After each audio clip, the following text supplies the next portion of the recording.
Hello and welcome to Around the Ice on Fantasy and Frames. We are pumped to be here. It is opening night hockey. The puck has dropped. Early games already started between the Blackhawks and the Panthers. Couple periods in, we're at the third here. We'll bring you up to date on that as we get going. But joining me right now, we're going to have some special guests throughout the night. So stick with us. We'll be talking. We're going to be here until about 10:30 Eastern, 9:30 Central Time. I've got my co-host, Bryan Clark, Aaron Tometich, and our fearless leader, Jorge, also joining us. And we got some other guys going to come on throughout the evening. Fellas, how are we doing? Are we pumped for hockey or what?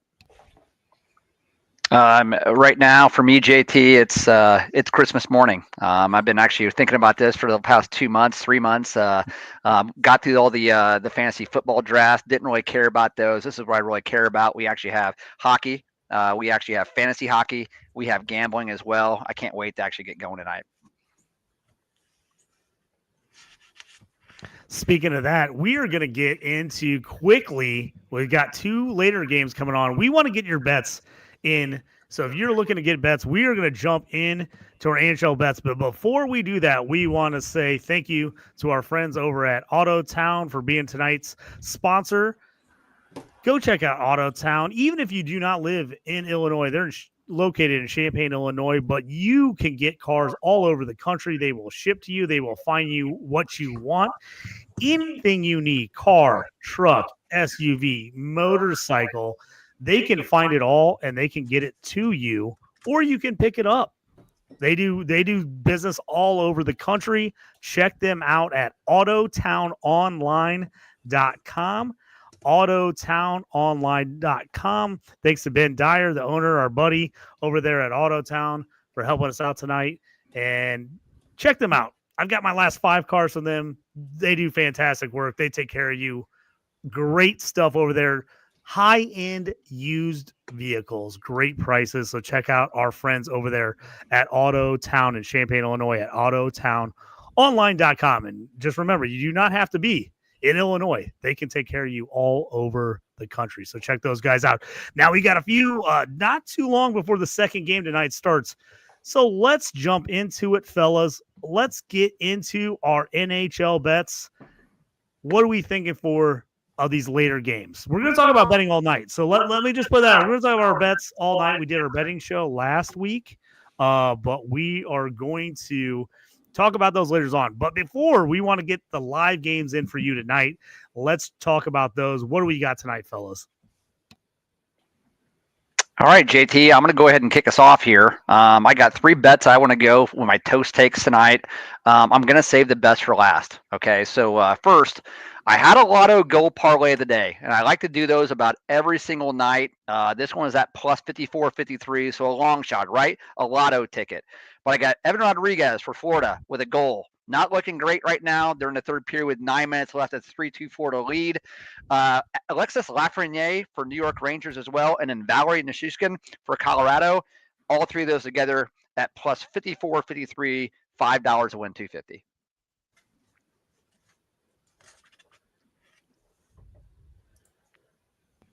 Love that one. Love that one. Aaron, anything you like in these last 2 games? Anything you got? Or did you have a bet in this game that is on? I know I was on the over in this game. It's 5.5. It's 5 right now between Florida and Blackhawks. 3-2 with about 8:45 left in the third. I need one more goal. Anything you had in this game, including night games, or anything you like in these last 2 games? Yeah, I did have a bet. I've already cashed. But before I get to that, Nichushkin, I mean, again, the Russians, this guy, you never stop, Toast. You know, of course, it just opening night. You waited all the offseason. You just can't wait to get a bet in to get the get the Russians out there. So I should have seen it coming. Honestly, like anybody listening, like we don't talk about the bets till we go live. There's a little bit more build up to it. Like we don't know what each other's going to say, but I should have seen that one coming. But yeah, JT, to your question, I already cashed. I'm on house money for the entire night. Frankie Nazar, anytime goal. It was a plus 375 when I bought into that. So quick little sneaky little $10 bet. It's going to cover the rest of the bets tonight. But what I like for the games coming up, so those that maybe listening live, we still have a pretty close here to the puck drop of Rangers in Pittsburgh. But I got JT Miller at +3 shots. Gino, getting Malkin anytime goal, and I've got the Rangers money line, Rangers to win at home at a +850. So not quite the long shot you had there, Toast. I think a little bit more. Obviously, JT Miller. Now he's got some pretty his lower. I think he's like at a +150 for a goal. So that's why I went with the shots. I went with a few shots. Like if he's supposed to tuck one in, then I kind of like that for that first game. And then for the second game, again, we got plenty of time to put this one in. But I've got, of course, Mac Dog, you got to bet on him. I got him at 4 shots, over 4 shots. Natchez, my guy, he's getting an assist tonight. And then I've got the LA Kings at the end of the first period at +half a goal. So essentially all that means is if it's 0-0, I win the bet, or at least that leg of the parlay. Or if they do happen to score and they keep Colorado off the board, that's a little bit lower. That's at +375, a little bit safer bet for that later night. But Avalanche just don't play. They're Jekyll and Hyde when it comes to road and home. So they're on the road tonight in LA, and I think they're going to be a slower start. So we'll see. Again, I could care less. I've already hit. So go Hawks. I think we're kind of winding down on this one, but I like what I've seen out of them. I like what I've seen out of the Hawks. They're staying with the Stanley Cup champs, the banged up Stanley Cup champs, but a good debut so far for the Hawks for sure. Nice. Anything else we like before we get into talking? The Rangers Penguins is about ready to tip off here. My bet I had tonight, I had the over in this Florida Blackhawks game. I then took Rangers money line, and then I took money line on the Avs. So that was my 3 pick. I also threw in another one where I took +1 point, all those bets +1 for McGlynn, and then also Natchez +1, getting a point there. So I had to throw that one in for you, Titch. So I threw Natchez in there as well. I think I got that one at +587 on DraftKings. So that was one I threw in tonight. Yeah, JT, like those a lot. I definitely like your money line picks for tonight. Those are looking really, really good. Going with all the favorites potentially could actually be the way to go. I think you put them all together, you get about +300. But I'm going to go ahead and throw a couple more of my toast takes out here. And honestly, love the assist plays tonight. So to parlay 3 assist guys together, McKinnon, he was an assist machine. I think last year he had like 84, 85 of them. I don't really care the fact that Colorado is actually going to LA tonight. He was very, very stingy defensively. They're very, very good in their own building. McKinnon don't care who's actually playing. He's actually going to get shots on goal. Had 320 of them last year. So he averages over 4 shots a game. I love McKinnon to get an assist tonight. He's going to be in the action. Also, this game, this Penguins and also the Rangers game, the second one. Penguins, they love to give up shots. They give them up in bunches. They're an awful team defensively. They didn't really do anything in the offseason to actually help themselves defensively as well. And these two teams, man, they get together and they actually play one another. I went and actually looked on StatMuse today because I knew they'd play some high-scoring games. And sure enough, the last six matchups, they're averaging just over 8 total goals a game combined. So you like points in this game here. The over in that, I think it's set at 6.5. They must like it as well. I like a Crosby assist as well, and I like a Panarin assist. So McKinnon, Panarin, and Crosby together, that's a +379. You can find that on DraftKings. I like that as well. Aaron, anything else you got jumping out you tonight that you might want to jump on? I'm perusing right now to see if there's another one I want to jump on here for these late ones as you guys start throwing out bangers here that I'm like, oh, I kind of like these bets. So I'm looking right now at DraftKings and kind of pulling a few up. Anything else that maybe jumps out at you these last 2 games is something you might be able to get on? You know, the one constant, there's a few constants in hockey that, and we've talked about this ad nauseum, whether it's Brady Tkachuk shots on goal, Nathan McKinnon assists. Last year it was Connor McDavid assists. This year we anticipated it'll be Connor McDavid goals. And God, what a guy selling 12 million. This guy, I know that's not the topic we're on. We'll talk about that. We'll take that apart, but just what an ambassador of the sport. I mean, I can't say enough. I wish I can't say enough. I think it was a really cool move. 2 years, 12 million, shows he wants to win the cup. Anyway, his kind of it just really sets the tone for team sports. So his bet will be goals for this year as we go forward. All this to say, the other solid bet I see for tonight is Drew Doughty and his block shots. He's a million years old. He's played a million games in the NHL. He absorbs shots like nobody else. He's defensive minded. He has offensive skill. I couldn't find a really good parlay that I wanted to sink my teeth into, but that's one leg. So I'll give you one leg. It's up to you to find the other 2-3 legs, whatever you want. But the Drew Doughty block shot, if you can get that into some other parlays, you might want to take a look at that one. I don't know what the straight up odds are. My phone's cycling right now, but as soon as I get back, I'll take a look at that one on DraftKings. But those LA games, I like going to that one, especially with Drew Doughty. He's on the ice he's on the ice more than he's off the ice. I'll put it like that in a 60-minute game. He's out there the whole time. I'm trying to look right now on blocks on him, and right now it looks like the over/under is 1.5 at -105 for the over for Drew Doughty. I mean that's the part of the leg you put it in, and that's the part of the leg you don't even worry about. The other two legs, or how many ever you get. If you get a crazy JT parlay, you got to sweat out 8 other things, but that's the give me for the night. So yeah, you got to put it down, pen to paper. You got to put that one in. Aaron, I absolutely love that there. Even though LA does not give up a lot of shots on goal, period, Drew Doughty will actually get more than 2 block shots today. There's no doubt about that. And I was thinking it was going to be like at -135. The fact that it's actually -105, even money, is really, really just shocking to me. I did want to come out here, guys. I know we actually have a guest coming on here. I'm acting like, we got he's coming on right now, but he's not. We got 15 more minutes until we actually have our first guest, so we have time.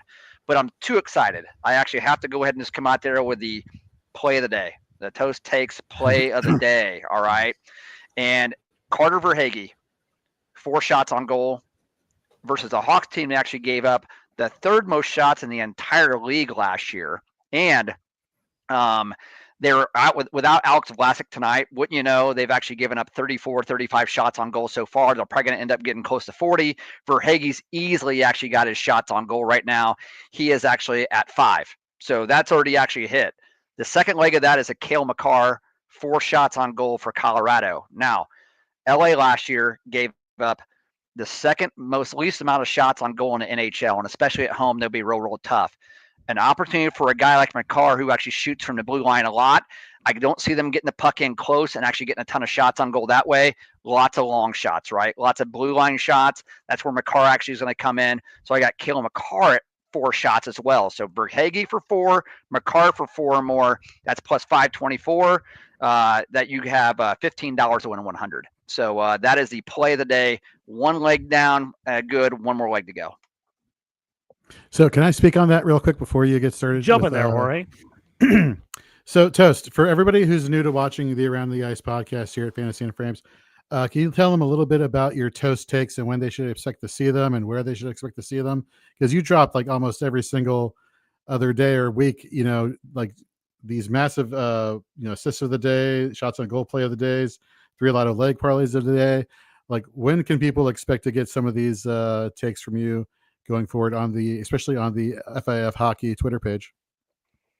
Yeah, thanks, Jorge. And absolutely, at FIF Hockey, that's where they will be posted first. At Toast Clark, I am on X. I'll repost them.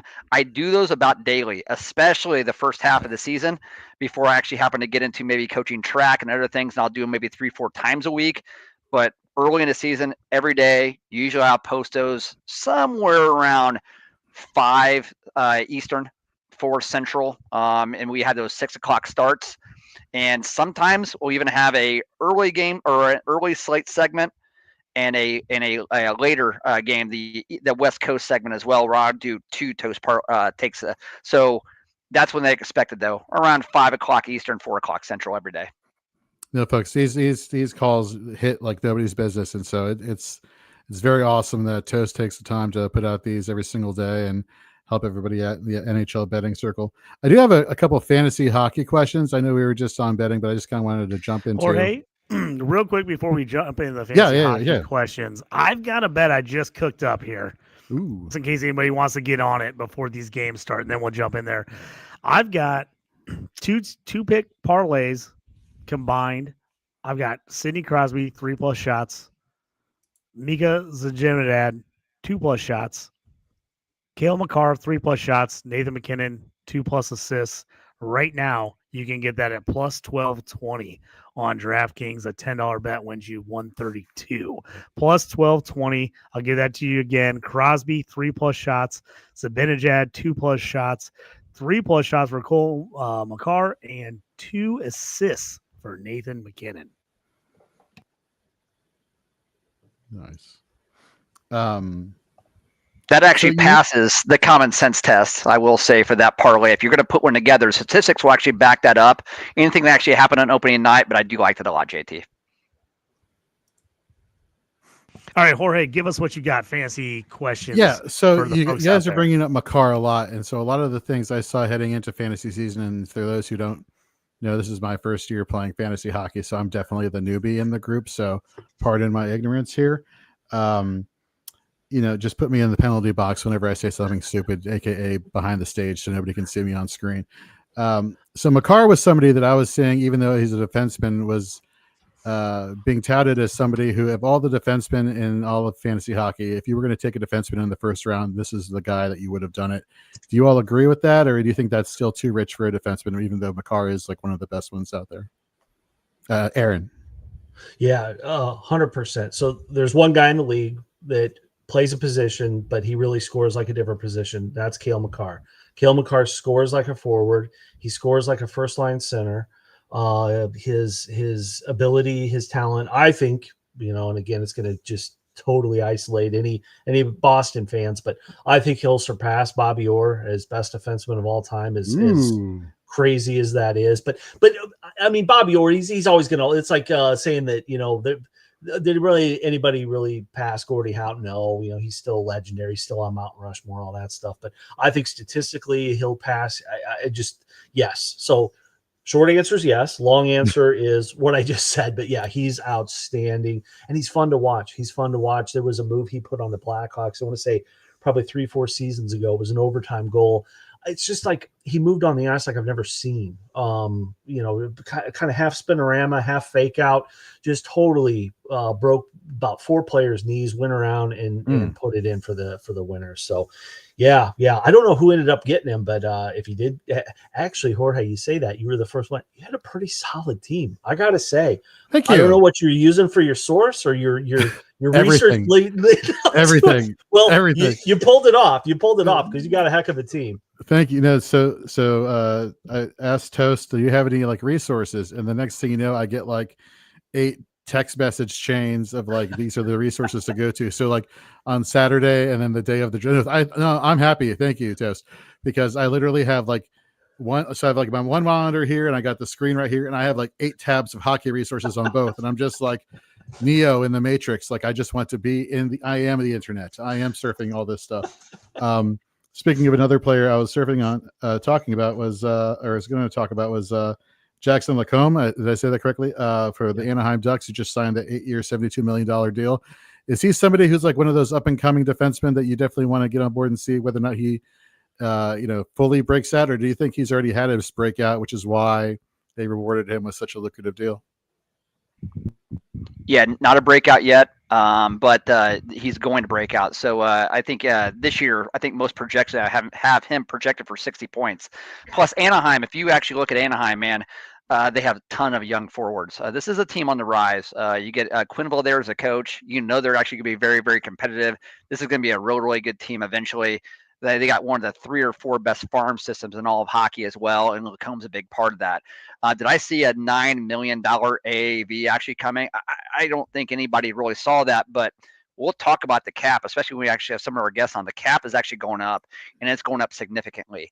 So what actually appears to be $8 or $9 million now, 3 years from now, that looks very, very good on paper as well, especially for a 21, 22-year-old defenseman who's actually going to be just getting nothing but better, of course. So, big time Jackson Lacombe fan. Nice.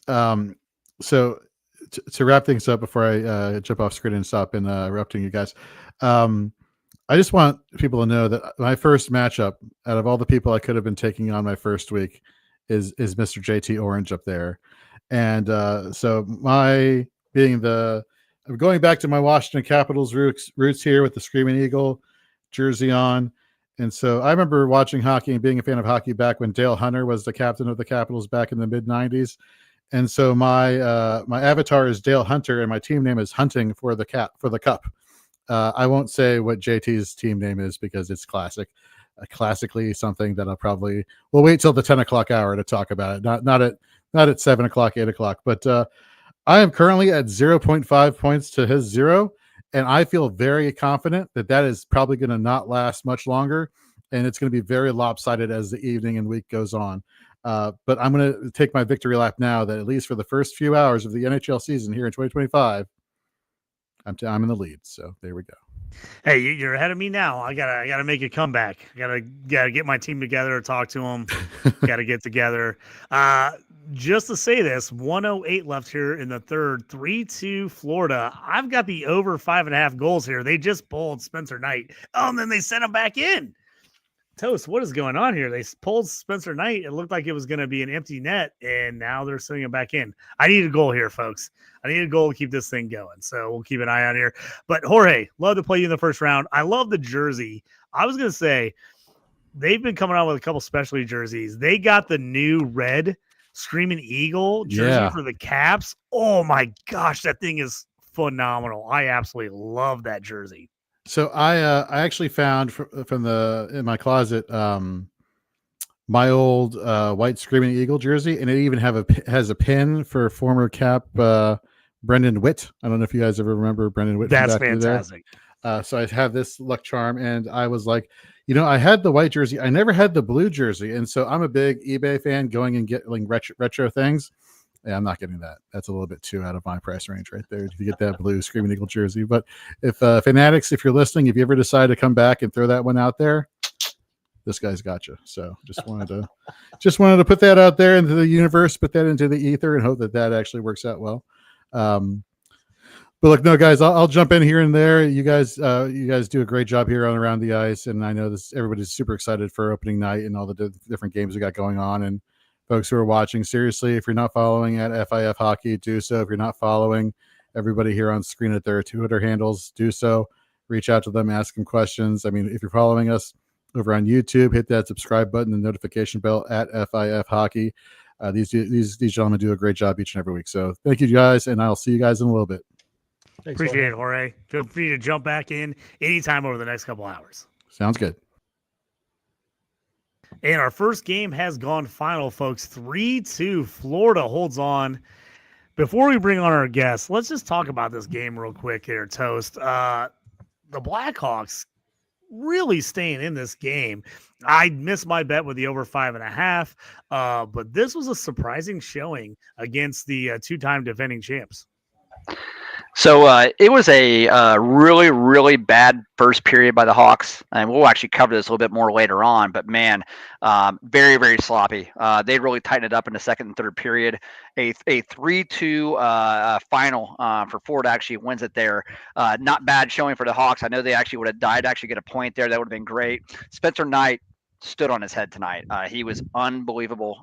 We actually streamed him in a league. JT and I actually did for tonight, just knowing in the Cats league he was actually going to get those categories we need for save percentage, saves overall as well, and he did not disappoint. But I know the Hawks would like to have actually had a point. They did not actually get one, but this is a really, really good showing for a young Hawks team who actually stuck with it, the best team in the world. Aaron, your thoughts real quick?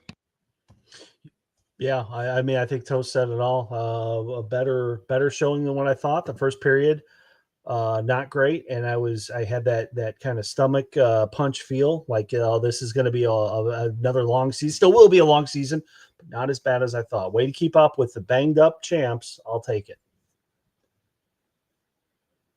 It's now time to add in our first guest of the evening. We are super pumped to have him. Peter Harling in for us tonight. We've added him here. Super pumped to have him. Our first guest of the evening. He's a well-known in the hockey community, both covering game and fantasy advice. Thank you for joining us, Peter. Welcome into Fantasy and Frames Around the Ice. Hey, guys. Thanks very much for having me on. I really appreciate it. So to get things started off here, just for people that don't know your background, give some of the people some of your thoughts, some of the things you did, what you did at Dauber Prospects, and kind of Sportsology, McKean's Hockey. I know you've kind of been all over the spectrum here in the hockey world. Give everybody a little insight on what you've done and what you're doing. Yeah, sure. Yeah, I've worn a few hats, mostly with Dauber Prospects. He made me the managing editor for Dauber Prospects. I had 2 tours of duty there. I stepped aside for a bit, and Cam took over, and then Tony took over, and then I came back. So off and on for about 10 years, I was in charge of that. So that was a lot of fun, and it opened up a lot of doors for me and got me some media credentials, and started a podcast for them as well, which I ran for a few years, and I did over 100 episodes with Victor Nuno, the Dauber Prospects Report. Most of the other stuff is freelance. I contribute to McKean's for their fantasy yearbook and draft guide. That's a great book. I've been a fan of that for 20 years, 30 years now. And being able to contribute to it is pretty awesome. It made me pretty happy when they invited me in, and I'm just happy that they keep bringing me back. Sportsology is Russ Cohen. I'm sure you guys are familiar with Russ's work, especially from the podcast, the SiriusXM stuff that he does. He basically gave me draft credentials and said, "Yeah, sure, I'll get you into the draft if you wanna write an article or two for me." So that's how that worked out. We're friends, so he threw me a bone there. Basically, he did me a solid. So thanks again, Russ. Really appreciated that. How was it like covering the draft? I know I work for a bunch of fantasy football sites, and I've covered the scouting combine, but not the draft. What's it like going to the draft, being there, covering the draft? That's got to be pretty exciting. It's pretty awesome. Not going to lie. I went 5 or 6 times there. It's kind of like, you do the work for the whole season and you cover the prospects for the draft. You do your fantasy league, and then it all ends and you get to go to the ball at the end of the season with all your media and scout friends. And, it's when you're as deep into the prospects and fantasy hockey as I am, I don't have too many friends in my circle of friends that are that nerdy about it as I am and can keep up. So then when I go to the draft, it's like, I'm the opposite end of the spectrum there. Like, these guys all know so much more than I do. And I was just a sponge soaking it up. And yeah, it's funny. You would think perhaps that the most interesting thing about going to the draft would be seeing the players and getting to interview the players after they were drafted. And quite frankly, I was really more interested in talking to the media and the scout guys and networking with them and making friendships and connections and getting to know those guys. And I don't know how into the hockey media or management community you guys are, but I got to tell you, everyone in it is super nice. Like, not just guys that have podcasts like us, but guys who are general managers of NHL teams. I'll run into those guys in the rink and I ask them for a few minutes of their time, not in the intermission or whatever. And they're so accommodating. It's pretty humbling. It's I'm really impressed with the hockey community that way. It's always great when you can be a part of a community that, people are willing to add people in, talk to you, give you their info, help you out wherever you can. I feel the same way. The hockey community, I think, is very similar to the fantasy football community and draft community, where people are willing to help each other out and kind of take in people that maybe don't have as much experience and kind of give them a leg up. So that's one of the things I love about both fantasy football and fantasy hockey, in the fact that so many people are willing to kind of bring people along and help each other out. So that's always good to hear when I hear other people say the same thing, because that's kind of been my experience in that realm as someone who's worked in full-time sports media, and then also then done the other side of it where it's more podcast, more fantasy friendly as opposed to direct media. So that's always good to hear. Toast? Yeah, and hey, Peter, thanks a lot for coming on. This has been fantastic for you actually agreeing to join. Talking about the draft, it got me thinking about the whole format change this year, which you may not have actually experienced this, but the whole decentralized format of the draft. How would that actually impact not only the GMs and actually the franchise actually on the floor, but also the media as well? I mean, and are you a fan of that? I'm not a fan of it. I didn't go to the draft in LA this year. My daughter graduated university on the same day, so that was an easy decision which one to go to.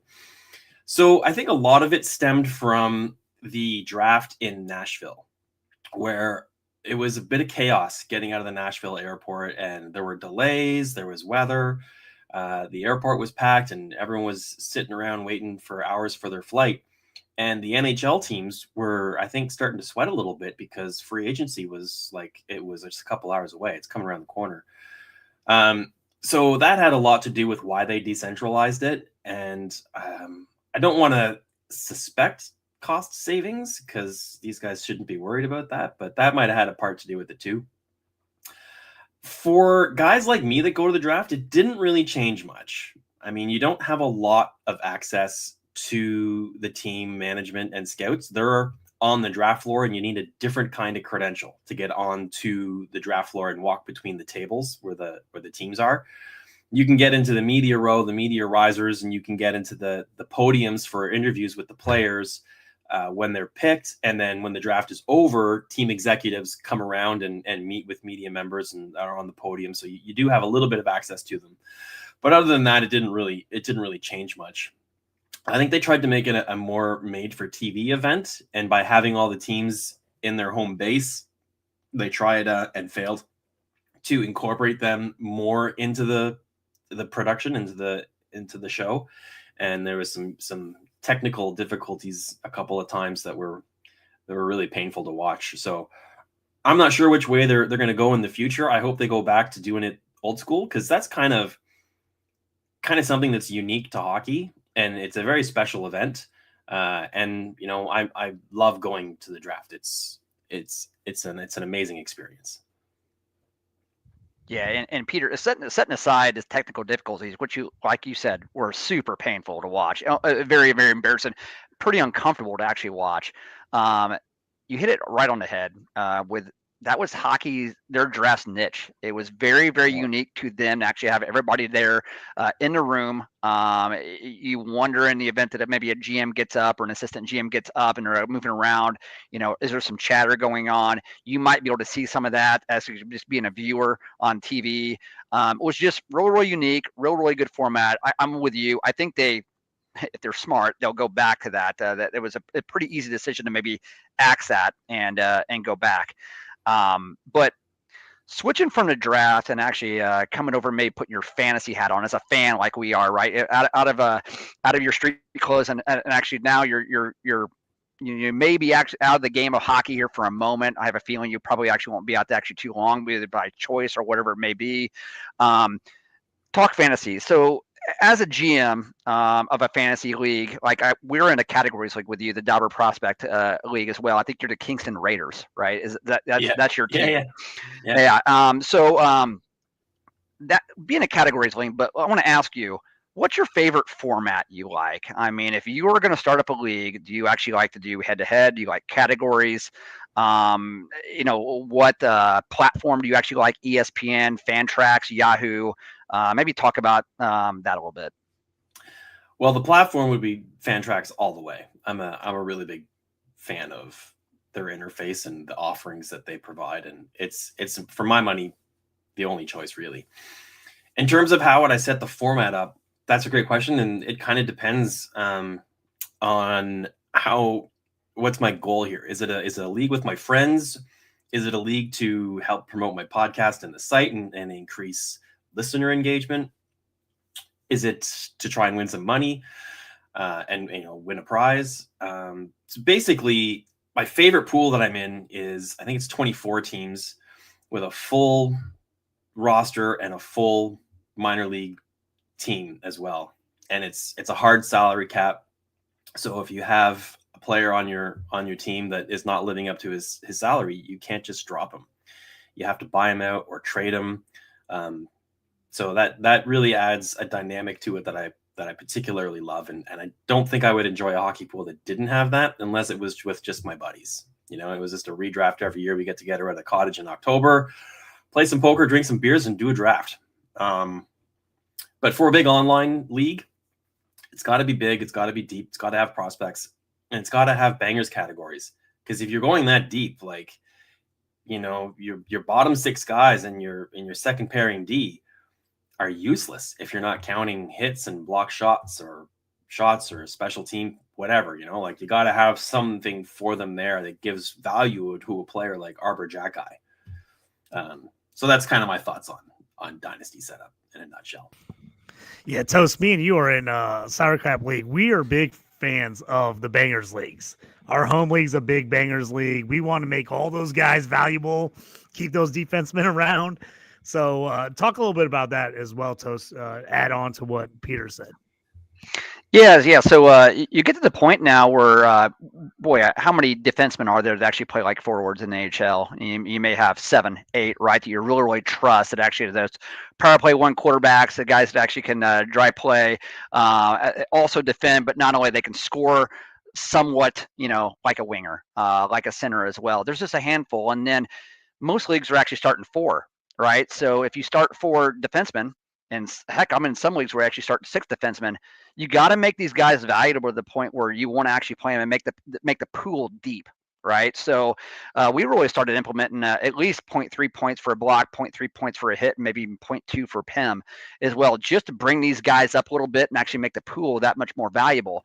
I don't know, Peter, I don't know if you actually agree with that, disagree with that, but basically just, or if you actually even play in leagues in that, but that's what we've done in a lot of our leagues. Yeah, that works. Or if you just have like a categories league, right, where whoever wins the hits, that's a point. And if you win goals, that's a point. So it kind of makes them all even, right? So then you get a guy like Brady Tkachuk who checks all the boxes, right? He shoots, he hits, he scores, he fights, he gets penalty minutes. The guy even takes face-offs from the wing. So, that it makes certain players uber valuable, which is a lot of fun. Is there anybody better in a bangers category league than Brady Tkachuk? I mean, is there anybody more valuable? I mean, I love that guy. He's always, I'm an Ottawa fan after a Blackhawks fan, and I love Columbus as well, just because of the young players they actually have. But man, Brady Tkachuk is a banger's dream. And I do you recall any player that you've actually either covered as a prospect that actually graduated up to the pros, or in the past as a hockey fan that actually could touch what Brady Tkachuk could actually do from a categories perspective and banging? Ovi was pretty good at it. I mean, he shot like crazy, he scored like crazy, and he would hit a lot too. He didn't win you any face-offs, but yeah, he racked up your special team points. He was pretty special player when he's still pretty freaking good too, man. He's all-time greatest goal scorer in the history of the game. So we got a question here from the chat. Scott, thanks for joining us. Fancy question. Would you like a breakdown how the scoring works day-to-day and weekly for a newbie? How do you maximize points without dropping really good players? Thank you. Appreciate the question, Scott. Peter, I'm going to let you take this one. What's your thoughts on that? Dropping players, right? Maybe too early, too late? Well, his question is about how scoring works, and that can change from league to league quite significantly. So you just need to check your league rules first and see how the value breaks down. And then one of the things I like about Fantrax is you can sort player rankings by stat categories, right? So if blocks are valuable in your league, you can click on the top column there and sort it by blocks. And you can look at history as well. You can go like last year's stats, how'd they do in the playoffs? You can click on a player and see their career stats and see how they're trending. Are they going up? Are they flatline? Are they going down? In terms of deciding when to drop players, I think we've all been burned by that, right? We've had players who we had and we dropped them, and then all of a sudden they're at the All-Star game. Where'd that come from? Or you have players who you pick up and then they get injured, or then they just don't score for a month. That stuff's just going to happen, man. Like no one's got a crystal ball, and you're not going to be right all the time. You just kind of got to trust your instincts, I think, and look at history. Look at the player's track record. What did they do previously? And is what they're doing just lightning in a bottle? Is it a flash in the pan? Have they ever dominated at any level? Were they a prolific junior scorer? Were they amazing at college or NCAA? If they were just good, and then they get to the NHL, and then they have, a season or two, and they're a middle six kind of guy, and then they come into training camp and they lead the NHL in preseason scoring all of a sudden. Is that sustainable? Probably not. It's probably Brendan Brzezinski all over again. Don't make that mistake again. Everyone was clamoring to draft him in like the first or second round because he was leading the NHL in scoring in preseason, playing on a line with Spezza and I don't know, it was Alfredson or Healy, whoever it was, and then he didn't even make the team after like 2 games. So that's, I guess, the best advice I can give you. You're just going to lose some, and make your most informed decision. Get as much information as you can. Buy the draft guides from Dauber or McKean's and see what we say about them in those books and what the prediction is for them for the year. If the prediction is not very good and they're off to a hot start, well, we could be wrong, or it could just be a hot start. I mean, that's going to be your decision to make, and it's always a tough one, and it sucks when you get it wrong. Well, and yeah, absolutely. And I think it is definitely a moving target. There's no doubt about it, Peter. And it's no different. Hey, and Scott, it's no different in football, right? If you end up playing a football league, and hockey is very similar that way. One question, Peter, I want to ask you. You mentioned cap league, right? So I know I actually play in a cap league as well. And boy, is it really, really difficult. It's difficult to project basically what the player is actually going to get. And I constantly find myself actually moving good players for actually cheap young players as well, and just trying to stay ahead a little bit. But one thing I want to talk to you about was Kirill Kaprizov signed in the $17 million AAV over 8 seasons as well. I will say we all know Kaprizov's a great player. I think he's 26, 27, 28, he's somewhere around, I think 26 maybe, and is he's gonna be great for a long time. But that it felt to me, and again, not being an expert, just a fantasy manager of a team, maybe $2-3 million too much. Now, granted, maybe Minnesota needed to keep him around to actually make their franchise relevant, right? But how does a contract like that actually change the landscape with the cap going up? I mean, can you speak to that? I know it's a vague question, but how does that change things? Well, I don't have any insider information onto the dynamics of the situation, but from what I've gathered from listening to a couple of podcasts and reading the tea leaves and whatnot, he kind of had Minnesota over the barrel there, right? Like he was pretty much able to write his own check in that situation because that team really needs a superstar. They needed to hold on to him. And did they overpay him out of the gate here? I think yes. Maybe a little bit, maybe a lot. However, it's a long-term contract, and the salary cap is projected to go up quite significantly in the next couple of years. So, in 4 or 5 years, the guys who are making $3-4 million right now that are bargains, that could be guys who are making $6-7-8 million in a few years, could be bargains. And I think his salary cap will come in line, and if he produces to the way everyone expects him to over the duration of that career, by the time he gets on to the last couple seasons of that contract, I think he'll be pretty good value for them still. I mean, he's a pretty special player. Not too many people can do some of the things that he does and has the star power that he has. So did they overpay? Yeah, I think a little bit, but by the time this contract wears out, I don't think it'll be that bad.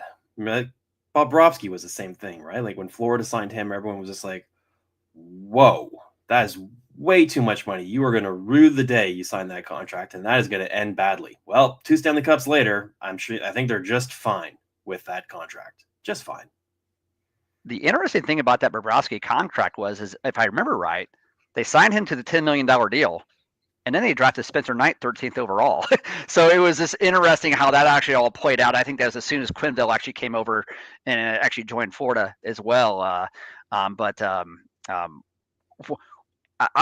We only have you for a short period of time. I really want to fire through a bunch of questions here. I mean, we could sit here and talk all night. I know we're on a pretty strict schedule, but speaking of contracts, we know Connor McDavid has signed a team-friendly 2-year, $12.5 million AAV.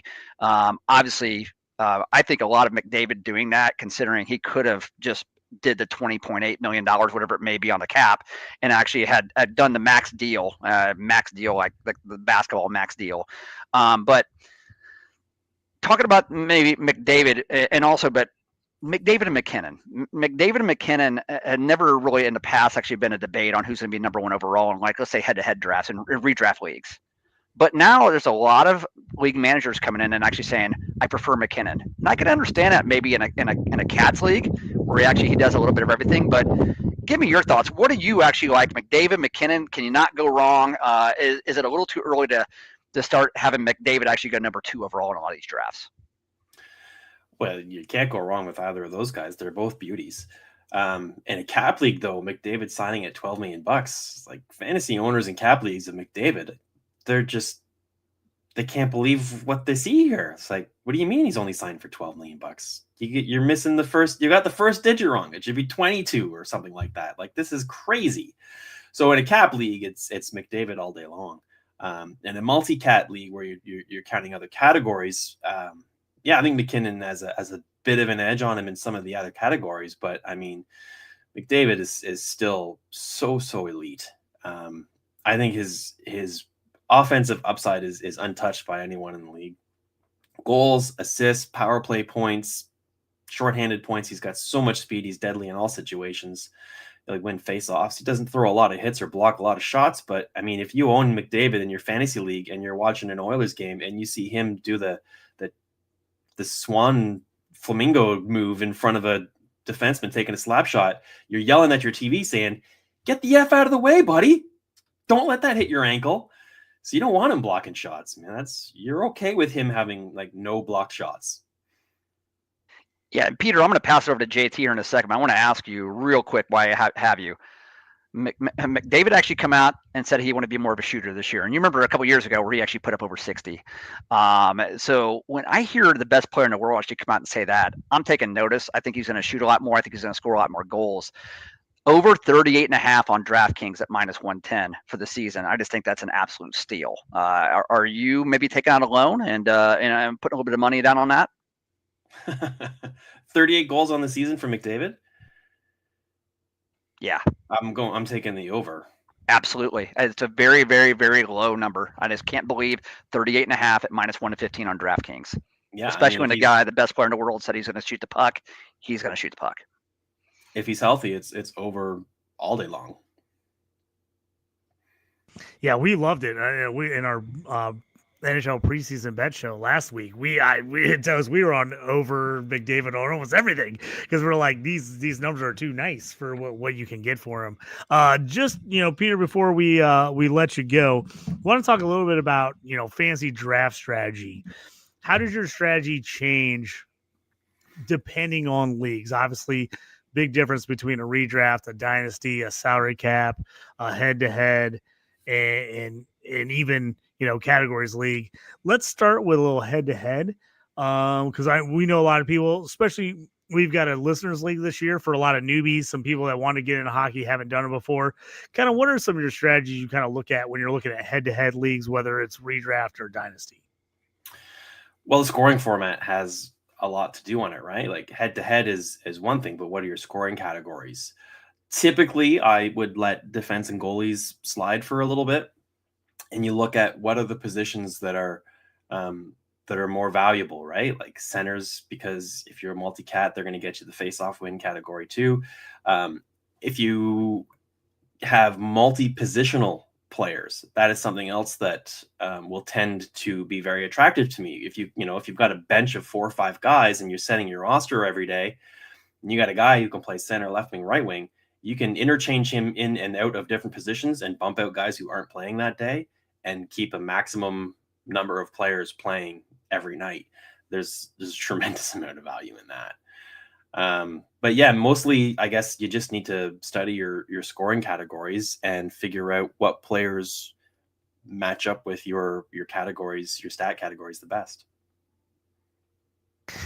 I think that's always great fantasy advice, especially hockey. That's not necessarily across the board set scoring. I always tell people, I'm like, you really got to look at that scoring. Doesn't matter. Is it a bangers league? Is it a light bangers league? Is it, how many starting positions are you going to get, especially defensemen? Is it like a deep defense league? Is it start 2 goalies? Is it 1 goalie? I know me and Toast, we always get into it with people because we're in too many leagues where people want to way overvalue goalies. And then we have to turn around and we're like, okay, is it a lot of negative points for goalies? Is it all positive points? Because we want to get leagues where like, hey, saves count for a lot more. We don't like negative points for loss, for goalie losses, those types of things. So always trying to look at those things when we're taking a look at everything combined. Yeah, in some leagues it can be really hard to win your week or your league if you're not getting the stats from your goalies. But one of the reasons why I slide goalies a little bit is because they're really unpredictable, man. Like they can be good or bad from season to season. And it's really hard. Like I'm not a goalie guru, so it's very difficult for me at times to predict what goalies are going to take a step forward and which ones are going to take a step back and which ones are going to do the same thing they did last year. Maybe one day I'll get it figured out, but probably not. Yeah, I equate goalies to the tight end position, right, in fantasy football.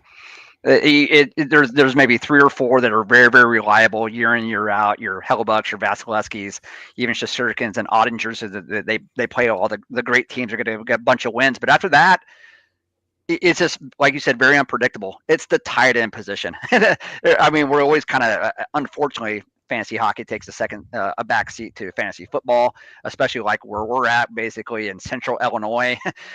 So everybody asks me that about, what do you do with goalies? I'm like, well, my opinion is kind of like yours. You fade goalies, you fade defensemen. I have no problem actually getting a Jacob Trouba late, a Rocco Gudis actually late, covering the hits, covering the blocks as well. If they score a couple of goals, fine. Are they going to get 25 minutes of time on ice tonight as well?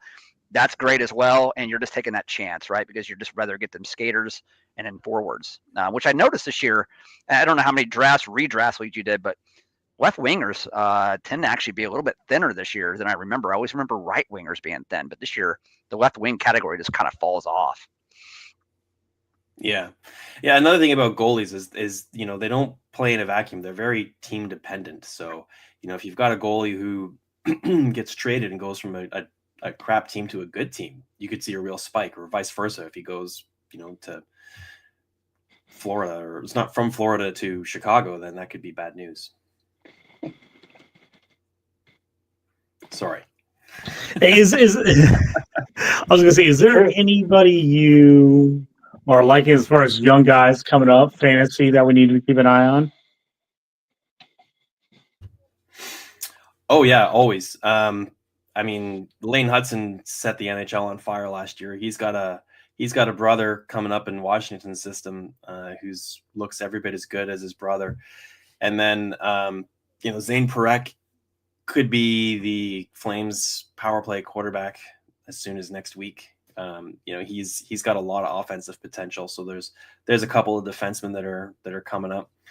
I really like Ryan Leonard, Washington Capitals. I think he's going to be a bit of a slow ascension, but he's going to be sort of like a Brady Tkachuk kind of player. I think he's got all kinds of ability to play the wing, win faceoffs from the wing. He shoots a lot. He hits a lot. He's a bit ornery. He doesn't mind being a little mean, and he's got tons of skill. So there's a lot to like with that player. Man, I could go on all day about prospects. I'm sure you have other guests lined up. Well, no, and Peter, we're definitely going to have you back on, especially if you agree to it for prospects. We want to do a lot of Dynasty this year. We have some segments for some new GMs. Those are actually new to fantasy hockey, where they really wouldn't get into Dynasty right away. Hopefully not, right? And then also too, I want to ask you before we actually cut you loose. And again, hopefully you'll agree to come back. This has been fantastic. I've never been in an auction draft for hockey. It is, if you were going to be in a cap league, if you're going to be in a category league and actually be in an auction league altogether, would that be the most difficult format you could actually think of? Is that for the best? So an auction league is a lot of fun. They can be pretty slow drafting though. You definitely can't do it, I don't think, online. It's a great time, like I said, if you're renting a cottage and having your buds over and doing a redraft every year, make it an auction draft. And it's a lot of fun to screw with your buddies, right? Like if you know your buddy is a diehard Ovi fan, then you're like, Alex Ovechkin. And if your salary cap is $107 million, you're like, $10 million, because he's gonna raise it. And so obviously you don't use NHL salary cap, right? You use your auction as the salary, and you've got so much money to fill out your roster. I remember being in a league and some guy, he has his first couple of players that he signed were superstars, and he blew all his money on like half of his roster. And he didn't have enough money to fill out his final bench spots. So he was bidding on guys like Axl Rose, because he had like $2 left and he had 2 roster spots, and the minimum bid was $1. So he couldn't, every time he bid $1, someone would just outbid him. He was getting really frustrated. So he just bid on non-hockey players. Drafts can be fun. Or auctions can be fun. Yeah, that's the one thing I've never done either. I've done a couple of hockey, NFL leagues, but I've never done a hockey auction draft. Toast, we're gonna have to add that one to the mix. I think we're gonna have to get one of those going just to see what we can do. But Peter, we want to thank you so much for joining us. Thanks for taking the time out. We really, really appreciate it for opening night of hockey. Can't beat it, right? Hockey's back, baby. Hockey's back. It's been like 80s here in Illinois, and finally we get a cool night for opening night of hockey. Me and Toast out here like wearing sweatshirts and everything after it's been like insanely hot. So the hockey is upon us. It's been great. I just want to thank you again for joining us. And we'd like Toast said, just reiterate, we'd love to have you back on throughout the season if you can make time. No problem, guys. Thanks so much for inviting me. I'm really happy that you reached out to me. I appreciate that, and I'm happy to come on anytime. Appreciate it, Peter. Have a good night. Thanks.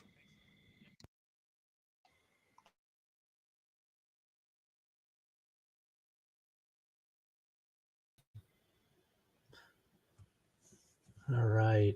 Well, thanks again, Peter. Really appreciate you coming on. And for those that don't know, or those listeners, again, might be new to hockey, Dauber sets a standard when it comes to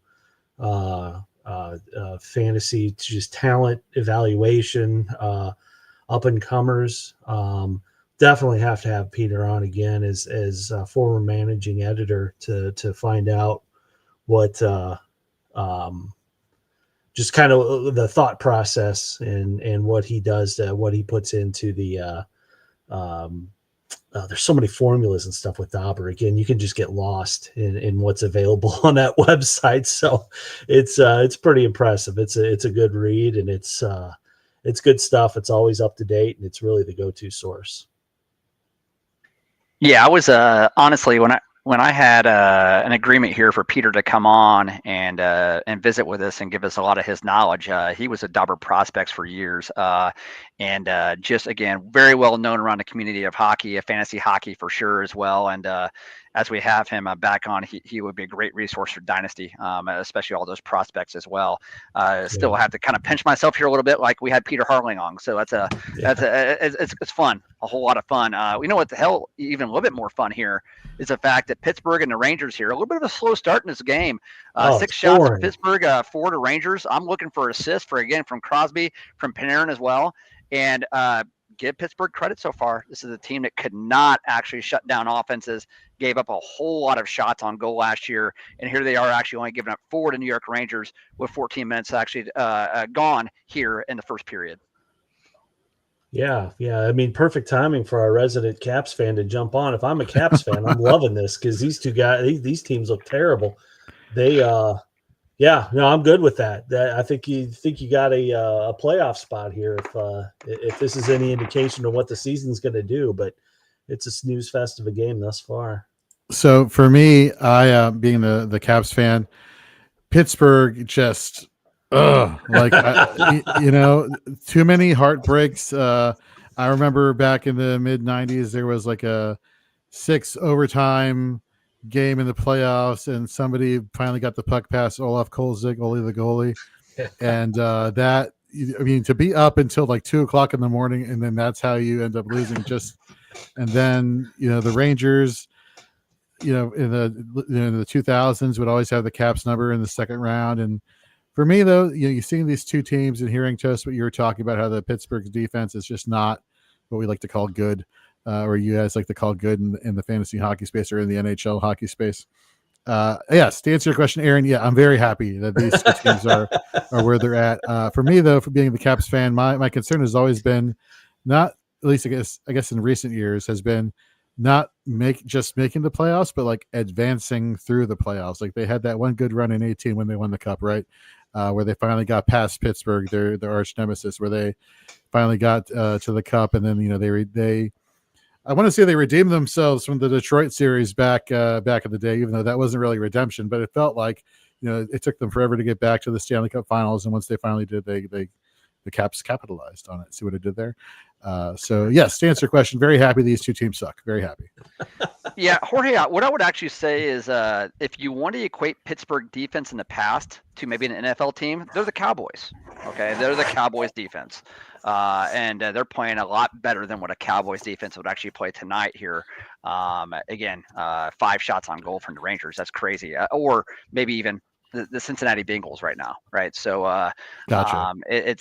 That's usually what you're actually going to get for Pittsburgh. Again, a lot of shot props actually going the way of a New York team that probably, quite frankly, doesn't usually shoot the puck a ton, but that would have been a play tonight as well. So I expect things after the first period where they're feeling each other out. It's definitely going to pick up. You're going to have a ton of shots here in this game, I imagine.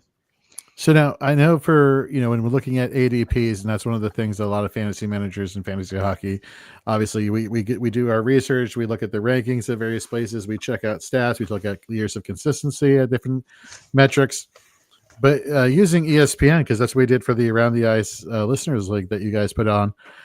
Sidney Crosby was ranked pretty up there, and I'm still kind of surprised that he was ranked up there given how long he's been in the league. And I remember during your all's one of your mock drafts, the one that I was participating in, there was talk that the Penguins might be so bad that Sidney might actually be traded. Is that crazy to think from a Penguins point of view that could actually happen, or is that like wishful thinking? Like, yeah, I'm sure, like speculative thinking, or is this like a potential like legit thing that could happen?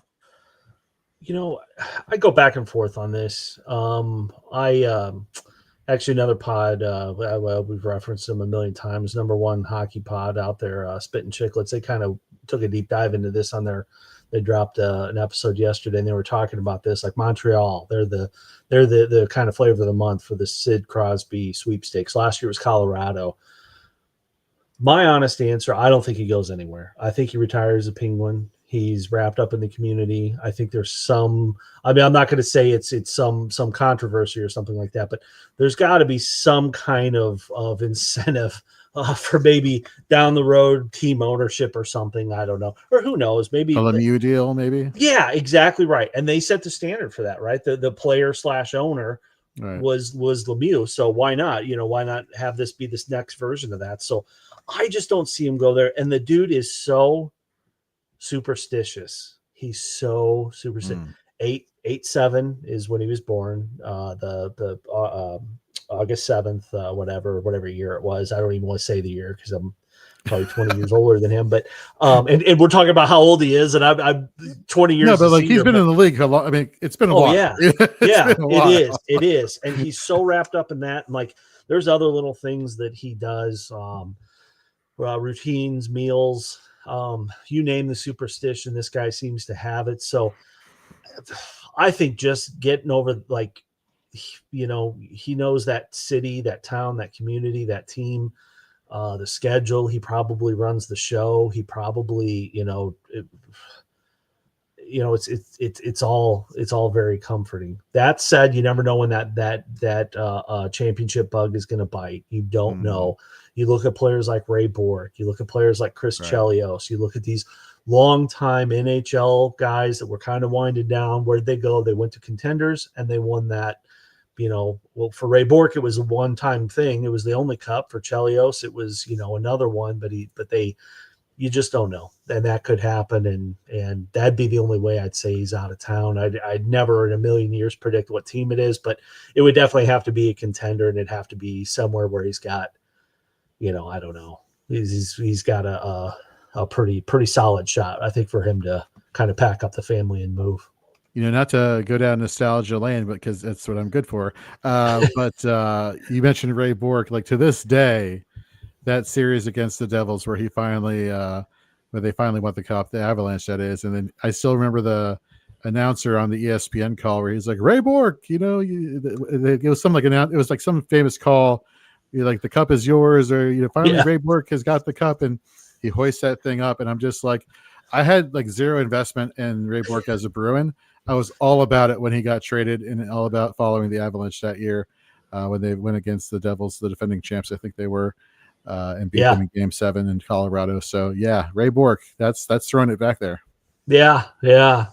Great story with that guy, and great teammate, great leader, great captain. And again, so you have the precedent set with Lemieux and the team ownership. So you got that path for Crosby, or you've got the Ray Bork precedent, probably one or two of those. Well, it has to be one of the two of them. He's either going to stay or he's going to go. We'll see. But fun to watch anyway. Chelios was a Blackhawk for a while, and then he went to the Detroit Red Wings, right? That's correct. He was actually traded. Had probably some say in it, but he got so much crap from Blackhawks fans forever. I mean, he had Chelly's Chili Bar that wasn't too far away from the stadium. He was in Chicago. He was born and raised in Chicago, so he's got family here. But that was when they were still in the same league, or I'm sorry, same division. So it was the old Norris division where Chicago and Detroit were playing. And so we hated Detroit. Detroit hated us. Let me put it this way: before Detroit ran over to the East Coast, this pod would not happen. We would not have Hawks and Wings fans on the same pod. We would not exist. You think it's bad now? Politics. Detroit, Chicago was awful. So, oh my God, that's awesome. Thankfully, everybody moved on. But and Chicago's turned back around, and they, like Toast just held up the little banner there. They turned it around. They embraced Chelios. They had Toast has I hope you still have your ticket stub for that, or if you don't, or have a picture of it on your phone. But what a send off for his retirement, jersey retirement. It was like, probably the best I've ever seen. So it's turned around for him. I saw him when he did the Chicklets live show up in Chicago. Huge ovation. The guy singing the 7th inning stretch for the Cubs. So all's forgiven, I guess, but mostly just because Detroit's not in the Norris division anymore. And JT, before you head here, I just want to say one thing real fast, and I'll actually give the floor to you because I know you actually want to say something here. But me actually going to that Chelios jersey retirement deal, maybe this is kind of a knock on me that I haven't been to many sporting events my entire life, which is kind of crazy. I've been to some good ones.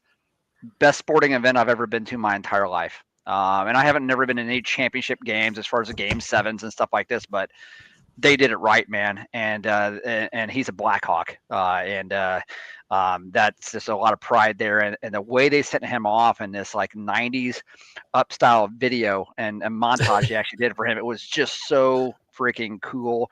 He comes out and actually in a 57 Chevy black. Everything was black, and it was the best sporting event and the best thing I'd ever been to in a sporting venue ever in my life. Oh my God, that's really high praise there. It's like next to seeing God in front of me, this is the best thing I've ever seen in my entire life. Like, wow. Yeah, I was gonna say, me and Toast, one of our team names is House Divided, and it's Red Wings and a Blackhawks logo on there because they're like, But I think over the years, because the fact that the Wings are now in the East, they're still rivals. They still want to beat each other pretty badly when they play each other. But I think there's a little less animosity now that they're on the opposite side. I still say a Red Wings Blackhawks Stanley Cup Finals would be the craziest thing to ever happen. Those tickets would go for unreal money. The Blackhawks and Wings fans that would be dying to get those tickets would be insanity. But I think the Chelios thing, there was a lot of hatred when he went to the Wings because that was, man, that was in the prime of them just being absolute bitter rivals. I think over the years, because now the Wings have moved on, it's eased a little bit. I think the Blackhawks fans really kind of got over it, and it didn't totally get over it, but we're like, okay, we can understand it now, and we can appreciate Chelios for who he is and being one of the all-time best American hockey players. I think as you see that, and I think, if you play in a city like Chicago, not that they don't love the foreign born players like they do, but man, when you get a guy like a Patrick Kane or Chelios, an American born guy, I just think it makes a difference. Like they just love those guys so much more because there's been a lot of good American born players, but we've seen a lot of the top end guys are Canadians or Russians or Europeans. And I think when you see those American guys, I just think when you're from a Midwest city, especially when you see a guy like Chelios from there, I just think it hits a little different. And so I think when he came back, they went all out for him because they realized, man, this is like a born son. This is our guy. Now, did he go to the rival for a couple years? Yes, but he's still our guy. And so I think that that made a difference when it was all said and done. Yeah, and a guy that actually played for all three original six franchises. He actually starts off in Montreal. He actually goes to Chicago. Then he actually comes over and then goes to Detroit as well. Not too many guys could actually say that. So sorry for crashing the party for a little bit, but you started talking about the Penguins and the Rangers and how they're bad. I just had to jump in and just give my 2 cents there.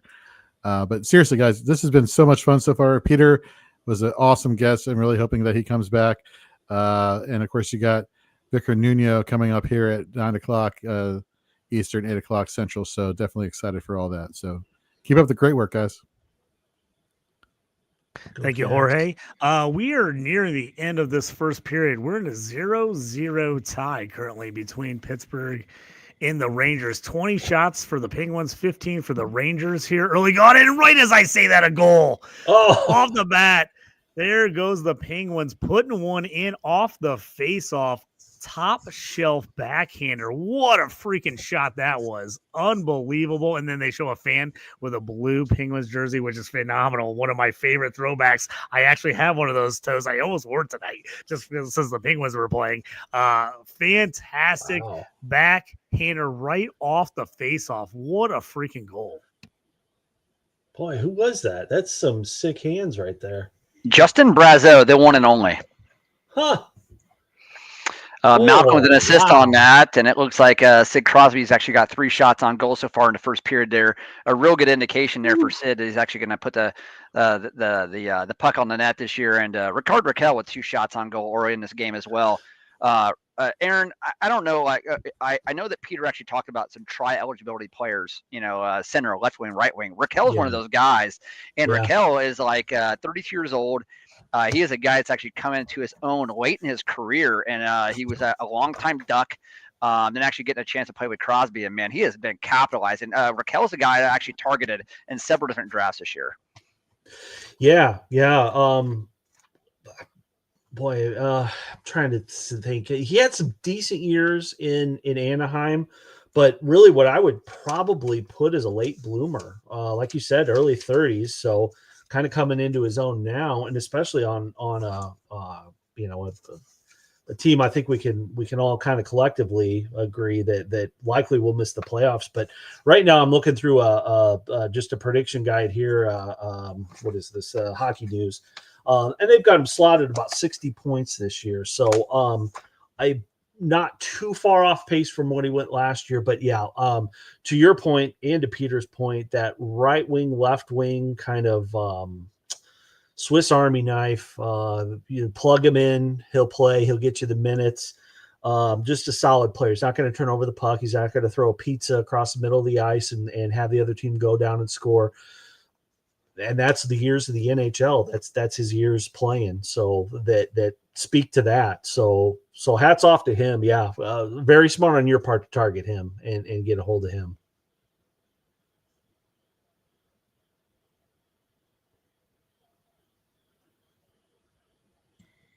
We want to thank Project 47 Smokehouse for helping sponsor the show tonight.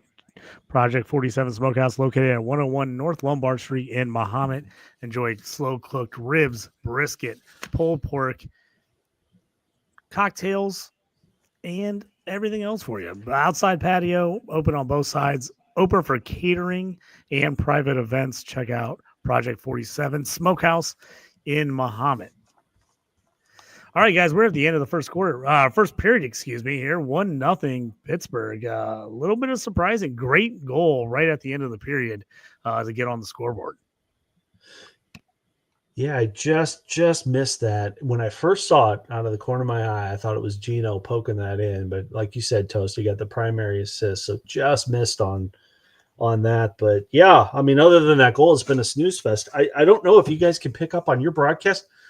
And I'm completely ignorant to this, but the Rangers, those sweaters look different. Are those is that an alternate sweater? Or is that a full-time thing? Or do you know the story behind that? They really pop off the screen. I like them. I'm not sure what if it's a specialty jersey, but it's definitely not their normal home sweaters. Right. So yeah, it's not those they're definitely shirts. An alternate. I did not know that they were doing an alternate jersey tonight, but it doesn't have it's not the normal red with the white outline. It's actually a cream color in the numbers in the line. So I actually did not see that they were going to wear a specialty jersey tonight, but you're correct. They are slightly different. Yeah. I like the sharp look. Again, off the TV broadcast, it looks decent. It looks good. I saw I couldn't believe I hadn't looked at much at the Rangers just because I'm so uninterested in them, but I did see Rempe out there. So I caught that. I'm like, wow, that's a different look for that team. That's not the typical blue shirt I was expecting. So I don't know. Well, considering how they played at home in the first period versus a crap Pittsburgh Penguins team, maybe they should actually switch back. I'm just going to put that out there. It slowed them down. Clearly, there's something odd. But no, I'll give them credit. They are kind of cool. Even the Rangers on the front's in all white now. It reminds me of when the Cubs a couple of years ago, I would say maybe back in the mid 2010s, they actually went to the stars and stripes kind of like within the C and within their actually numbers as well, which is a really, really cool look. It was a little bit of an off color. And almost like a coffee stain, like in the numbers as well. And I think that this is kind of that look they're kind of going for tonight. And honestly, all jokes aside, it's pretty cool. I like that. And we've seen some pretty cool jersey, I guess, alternate proposals for jerseys as well. There's a couple Hawks ones that are just been phenomenal, which the Hawks are kind of like the Blackhawks. I'm sorry, the Hawks are kind of like the Bears. Being an original franchise of their league, their just little hasn't actually changed a whole lot, right? And we've actually been wanting the Bears, like, man, it would be kind of cool if that actually the Bears went to the white helmet and this and that and everything else, and just really switch it up, and they actually don't. So it's interesting, but I'll give them credit. It looks pretty good. Yeah. I think we're committing a cardinal sin.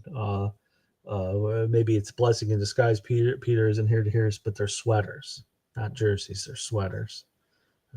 I gotta keep it going with the sweaters. I always feel like sweaters. Yeah. I feel like every time I say sweater, someone who doesn't know anything about hockey is like, "What are you talking about?" So I feel myself like saying jersey, even though like when I talk to hockey people, I'm like, I know I need to say sweater instead of jersey, so they're not like, "What are you talking about? You don't know anything about hockey." And then I feel like I'm messing it up, goes back and forth. We should do a show. We should do a pod. We should just bring on the hockey lingo. I mean, again, we all have familiarity with sports, obviously, growing up, Central Illinois, Big Ten football, the Bears, the Colts, whatever. Just that's kind of all in our wheelhouse, but there's not more slang than there is with hockey. There's so many slang, and I'm not talking about something you shouldn't say. Like I'm completely clean. You name a goal is a tuck, an assist is an apple, a bad pass is a pizza. Probably name 25 just off the top of my head. It's just very unique in that vernacular that the sweaters versus jersey things. When you're talking to a Canadian and an American, you can tell within, even if the accent doesn't throw it doesn't give it away. Either way, you hear the American accent, you hear the Canadian accent. That if that's neutral, wait till you hear the jersey or the sweater, then you'll know. I was laughing. Jorge just popped up here and he said soda. He said exactly sweater over jersey and then soda over pop. And I just got in this conversation the other day with my girlfriend because she was like, "Why do you say soda all the time?" Because we're from the Midwest, so Midwest people say pop. And I told her I had to literally consciously make myself start saying soda because I lived on the West Coast and the East Coast, and people would look at me like I was insane when I'd say pop. They're like, "What are you talking about?" I'm like, pop. Well, like a Coke or a Pepsi, like that's soda. What do you like? No one had ever heard of it. I looked like a crazy. So every time I went to say pop, I'd have to stop myself, think about it, and go soda.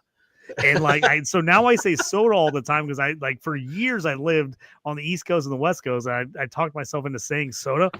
Now I always say soda, and everybody around me is like, "You mean pop?" I'm like, it's an issue. It's tough in your line of work as a business owner. You got to know, you got to get that down, get that right. Yes. Hey, Aaron. Before we have our next guest on here, and Victor Nuno with Dauber Prospects, which we're super actually pumped to have him on. Let's do a quick recap of that Hawks Panthers game. And honestly, I'm pretty proud of the Blackhawks, the way they went in there and actually played that game and had that awful first period and actually come back and really made it competitive hockey. You had a lot of the young guys be your best players on the ice with Frank Nazar. Connor Bedard looked amazing. It was so much faster this year. I can't believe it. And Renzel actually played solid, good minutes as well. Yes. And they were your core of the team. And maybe talk a little bit about Spencer Knight as well. Again, we mentioned it before. He stood on his head tonight. He gave them a chance. Yes. And he kept them in the game in the first period. But I was pretty encouraged about what I saw. It couldn't get any worse defensively, and also from a team perspective, actually playing team hockey in the first period. It was pretty ugly, but they rebounded well. Yeah. Yeah, again, we went on the air a little bit later, or I shouldn't say later. We went on a time, but we it gave a chance to really deep dive and watch the Hawks. So really two things that I noticed. First was the cycle time in the offensive zone. So when we were on the attack, I saw more cycle than I did last year. And what I mean by that is puck gets in the corner. You got a guy in there. You're playing the corner. Defender comes on your back. You're kind of mucking around with the puck. You scoot it down, maybe a quarter of the way down the board. The next guy anticipates that move. He comes in and he picks it up. So you just kind of run that cycle, or like the picket fence from Hoosiers. The next man up, So it's not anything new. The hockey's been doing it for years, but I did notice him going in and having that next guy up. Last year's team, a little bit more run and gun. You run in, you maybe deep by a defender. He'd have help. He'd try to stop you at the blue line. Other defender come around. So not many last year. Not many odd man breaks for the Hawks. So you get around one guy, but the other guy ties you up. And then what do? They get the puck. It's going the other way. They got the puck in deep. They cycled it more. And that's what was missing from the forward group last year. I don't know if it's the coaching change. I don't know if it's the players. TJ Oshie, by the way, he did the panel for ESPN. He did an awesome job. I think it was him that pointed out that Bedard's now playing with his peers. So you've got those younger guys, Nazar, you've got the Renzel, all the guys you just mentioned, Lashavyov. I don't know. It's JT and I, we just got to stay away from the Russian names, but you've got these younger guys. So maybe there's a comfort that comes with that. You don't have the veterans on there. You don't have the weight of the world. You don't have the kind of the Hawks are on a trajectory now, a clear trajectory. Maybe that has kind of gotten some of those nerves. So yeah, love what I saw. It's hard to say that after a loss, but it's a 1-goal loss. I thought we should have probably lost by 6. And to your point on Spencer Knight, last thing I'll say, Spencer Knight stood on his head. None of those goals were bad goals. Those were all legit good goals. Patrick Waugh in 1988 would have let those goals in that he did. They had no shot at him, but he was making saves he should have made. He made saves he shouldn't have made because of his talent. I loved this game from Spencer Knight. I can't wait for more from him. Now's the time. If you're a hockey card collector such as myself, invest heavy in Spencer Knight. Easy to say based on one game. I mean, that could come back to haunt you, but for right now, buy now, buy low. I told you guys when I saw this trade go through, I was super excited about it. I'm like, man, you go get a guy as a former first-round pick this early. I'm like, I absolutely love it. And I mean, I was telling Toast before we started the show, I'm still a little shocked that the Panthers gave him up. I mean, I know they went and got Seth Jones, but I'm like, man, Bobrovsky's older. If he gets injured, I'm surprised they let Knight go. But I thought it was a great move for the Blackhawks. They were kind of wasting Seth Jones. With the rebuild, like you might as well put that guy on a contender. And then I love Knight. Getting a young guy like this, let him learn. If he gives up goals, you're over there, you're like, you're not upset at him. You're like, hey, man, just keep playing. Just keep staying in it because it's not like he's blowing games for you that's like going to cost you making the playoffs. You know you're not making the playoffs. Let's be honest. You know you're not. So, like, let the guy get experience. Let him get, like, nothing can be better for Spencer Knight than getting all these stops and losing by 1 goal to the defending 2-time champs. Like, dude, you just played out of your mind. That's a confidence builder. I mean, it's a loss, but that's a confidence builder. I loved the move for the Blackhawks to go get him, get a young guy. You're already young. Let him build with the team. And there's a chance, said it in the last hour with Peter was a perfect example. He's like, you never can trust goalies. He's a perfect example. You can't trust goalies. But if he's got a shot to be maybe the next great Blackhawks goaltender, you might as well go get a young guy and let him build with the rest of these guys and create some kind of, feeling where he's getting used to these defenders. He's getting used to the offensive guys. You might as well do that as opposed to going out and get a 35-year-old journeyman. I mean, how is that helping your team? So I love the move. I thought Spencer Knight played fantastic. Me and Toast picked him up in one of our category leagues this week, and we're playing him. He might not be an all-the-timer in fantasy, but I'm telling you, keep your eye out on him. Depending on your league scoring, if they don't give you huge negative points for losses and you getting nice either save percentage or saves in general in head-to-head leagues or category leagues, I think Spencer Knight can be playable in fantasy. I really do like him. I think it's a huge upgrade for the Blackhawks. I absolutely love it. I'm pumped after watching this first game. Again, I felt like we talked about it endlessly last year, but for a bad team, they actually play pretty tough a lot of the time. I feel like we're going to get a lot of that again this year where the Blackhawks aren't going to get it done a lot of the time, but you're going to be like coming away going, man, we're right there. We're right there. They're in the mix. And as we talked about in the last segment, I feel like I can root for the Blackhawks now. We're in different divisions. We're in different conferences. It doesn't even matter. I'm rooting for the Blackhawks and the Red Wings. Like I told you, nothing would be better. We're mortgaging the houses, boys, if Blackhawks, Red Wings get in a Stanley Cup final. We're buying tickets. I'm telling you right now. If it happens in the next 5, 6, 7 years, we're going.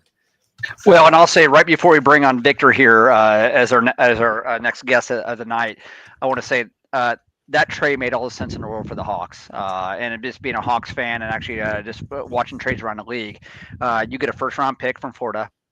You actually get rid of most of a $9.5 million AAV contract with Seth Jones. I think the Hawks retain $2.5 million of that as well. And you get Spencer Knight, 24 years old.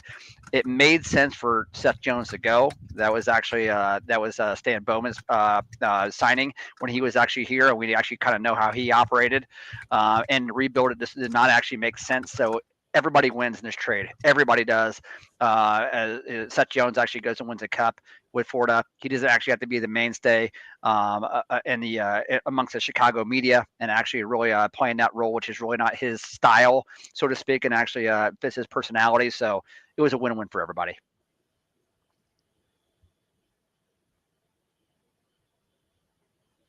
Fantastic. I think we've got our next guest has arrived right on time, like a professional that he is. We are bringing in Victor Nuno. Fantastic guest. We're pumped to have him. Toast. This is just phenomenal. Toast, I just want to say thanks for reaching out and getting him. This is a great guest tonight and our second annual opening night live cast. Victor Nuno, editor at Dauber Prospects, host of Fantasy Hockey Life podcast. If you've never watched it, go check it out. It's a fantastic show. Victor, thanks for joining us. Yeah, thanks so much for having me. All right, Victor, get us started off. Tell us a little bit about what you do at Dauber Prospects. It's a fantastic site. We reference it on the show constantly. We love the site. We check it out all the time. Let us know what you do over there.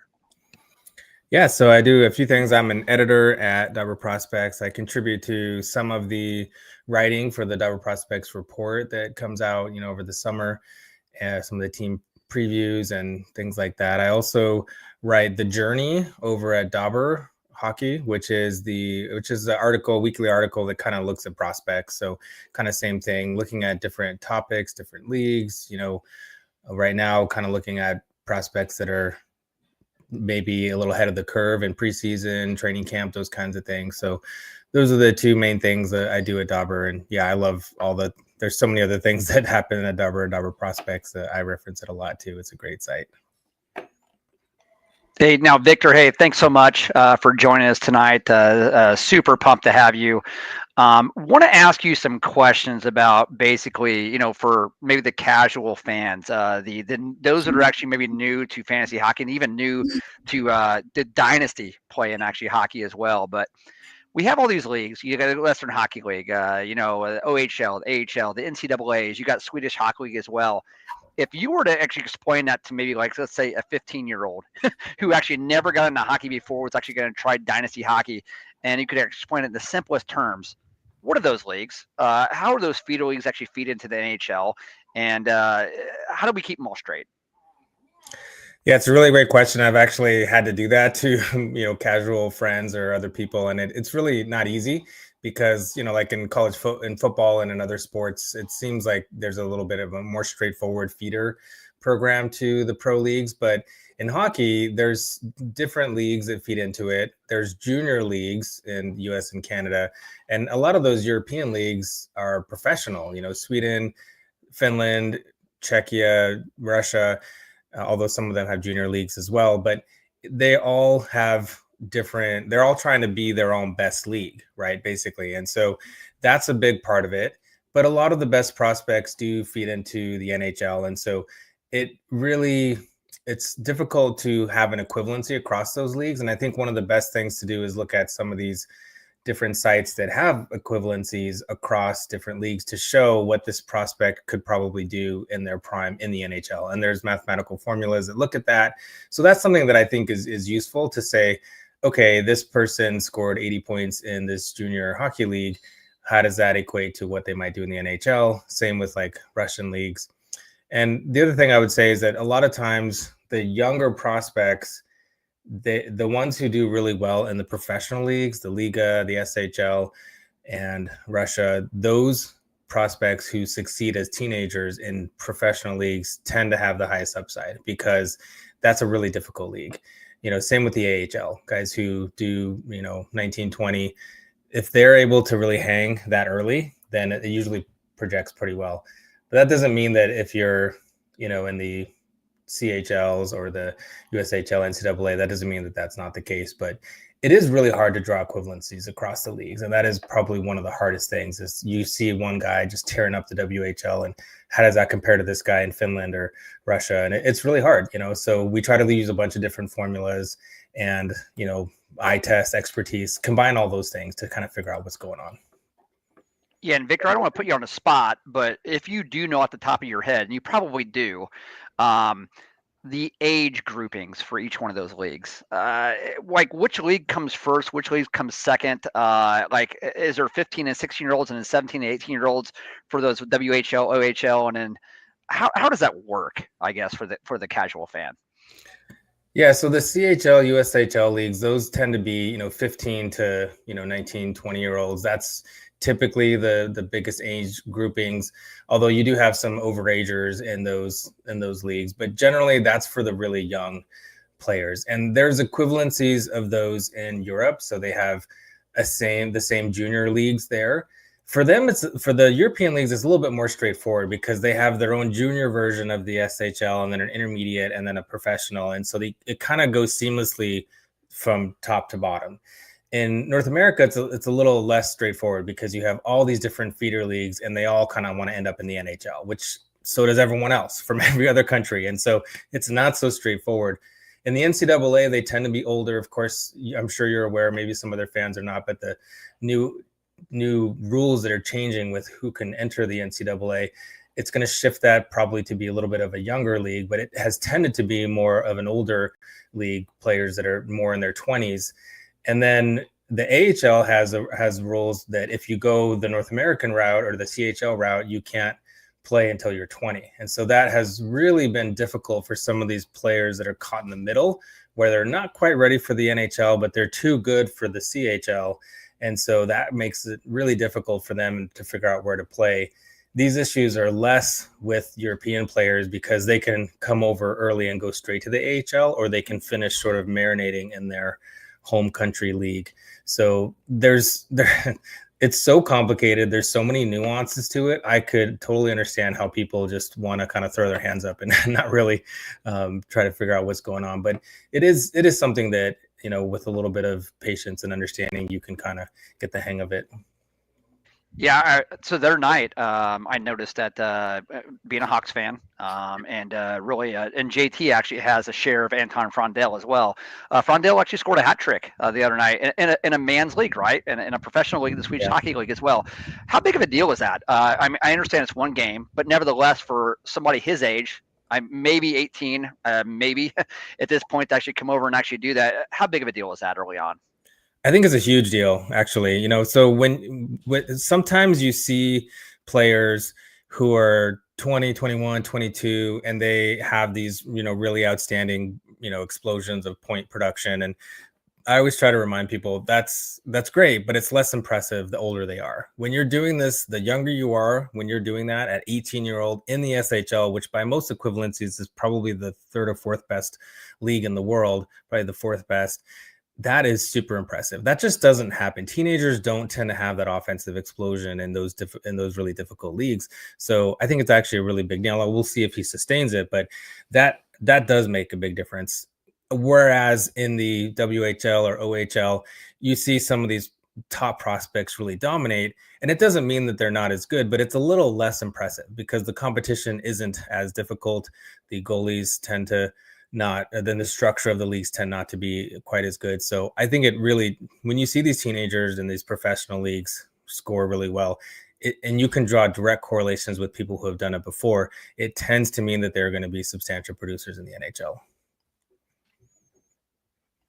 I was pumped to see that, Toast. You know me. I in our home league, I went a little crazy and I took him over Miso. A lot of people thought I was crazy in our heavy bangers league, but I was like, I couldn't help myself.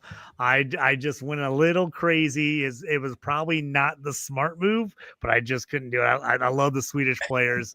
I was like, the heavy bangers league. He's a big body guy. I think could end up being a hitter in the AHL too. So at least I felt good for one day that I didn't totally blow it. But we'll see we'll see what ends up happening when it's all said and done. I did take Miso in our points league because I was like, I'm not gonna do it twice. I'll do it once, but not twice. Yeah, that's the main reason why I brought that up. No one was kind of a big deal, and I was hoping you'd actually agree, Victor. It was kind of a big deal that he actually scores a hat trick. I follow that casually. I don't see that too often, but just knowing that may actually help lessen the blow. JT actually passing on Michael Misa and actually going to get Anton Frondell as well. Quick, SHL versus the KHL. What's a more competitive league? So if we're looking at statistics as far as young players, what can we take from both those leagues?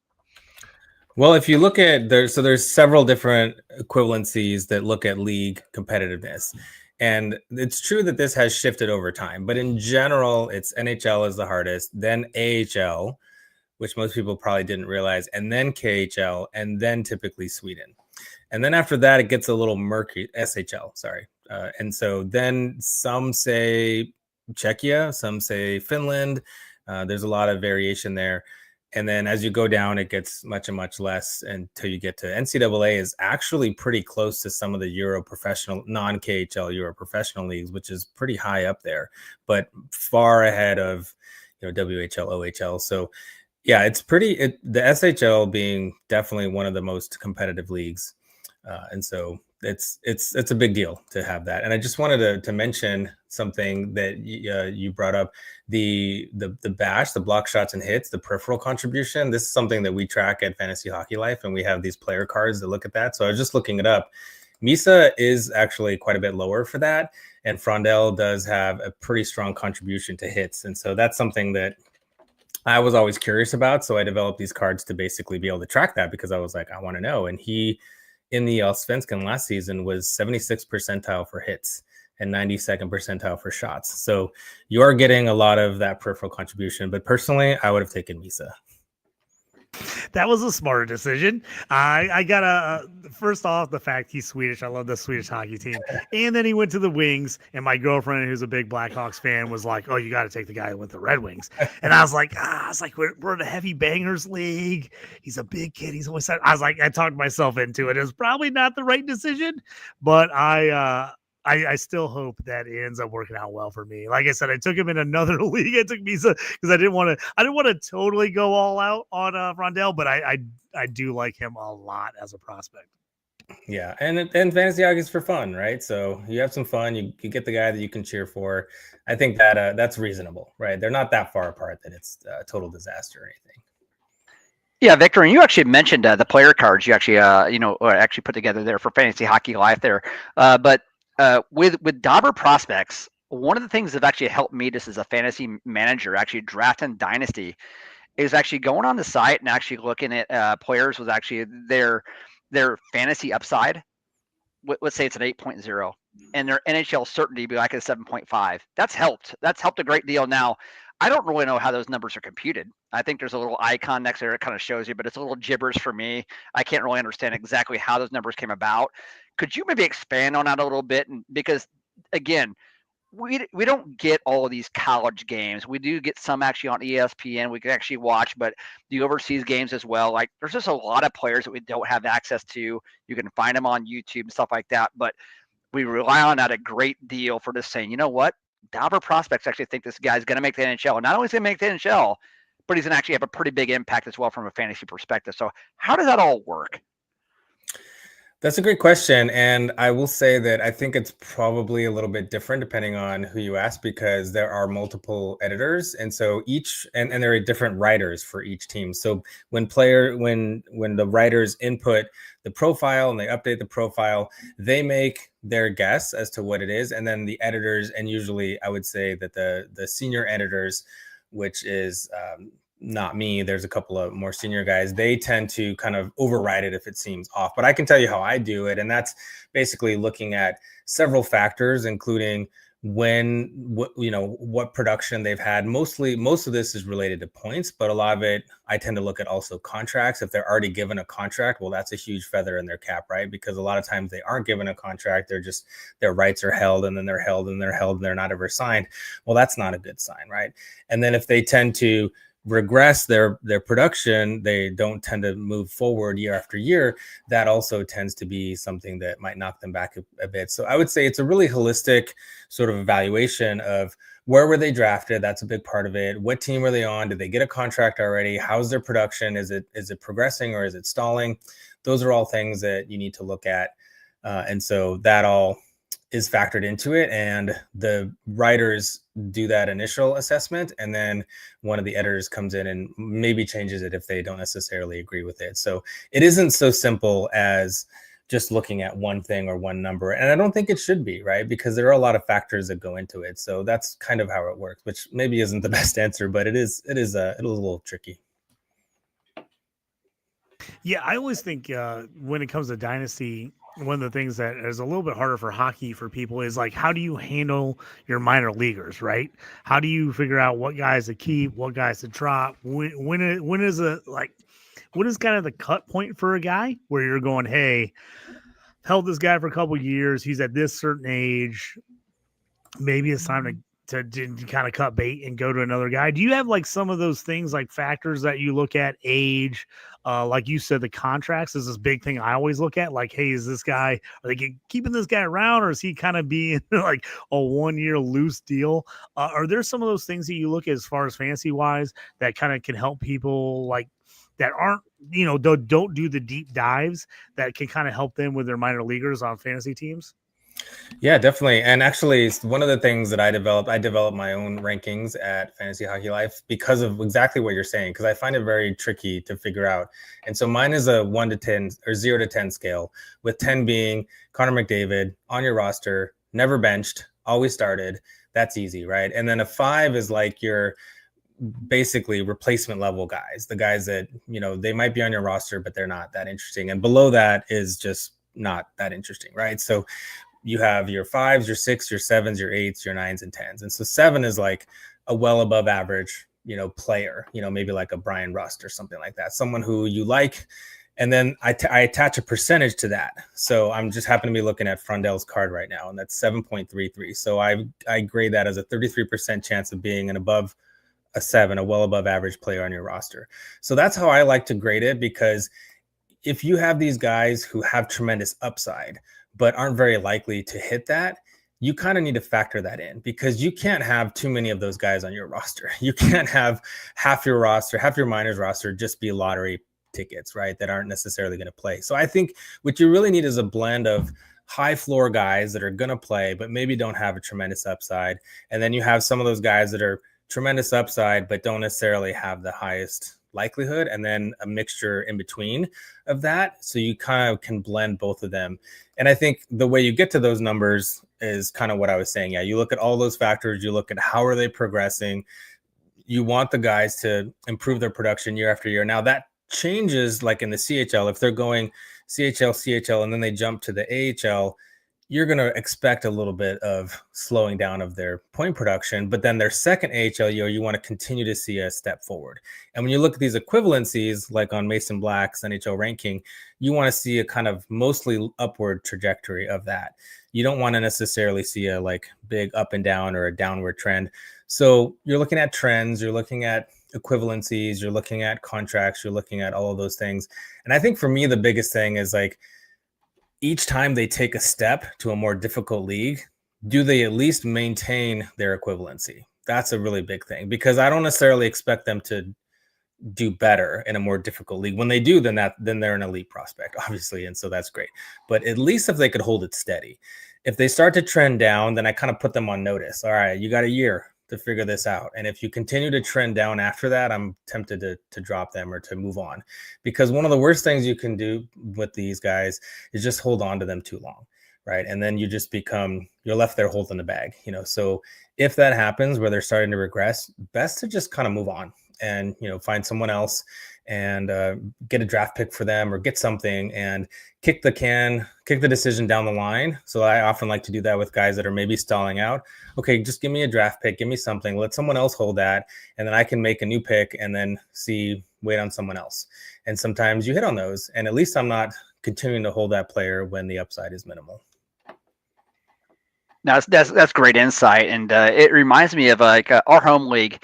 It is a dynasty league, but it's very, very interesting because we only actually hold 10 minor leaguers, and the minor leaguers actually lose their minor status after 82 games played for the skaters, and then 25 for the goalies as well. So they got to produce right away.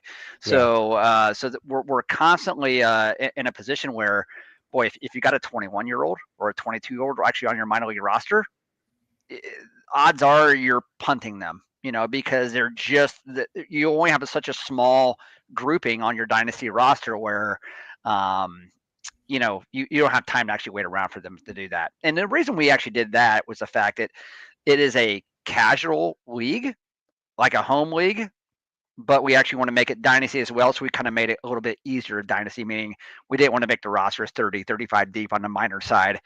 We only made it in 10, so that kind of leads me in to another question here for you, Victor, is for, let's say you actually have a WHL or an OHL actually player, let's say they're 17 years old.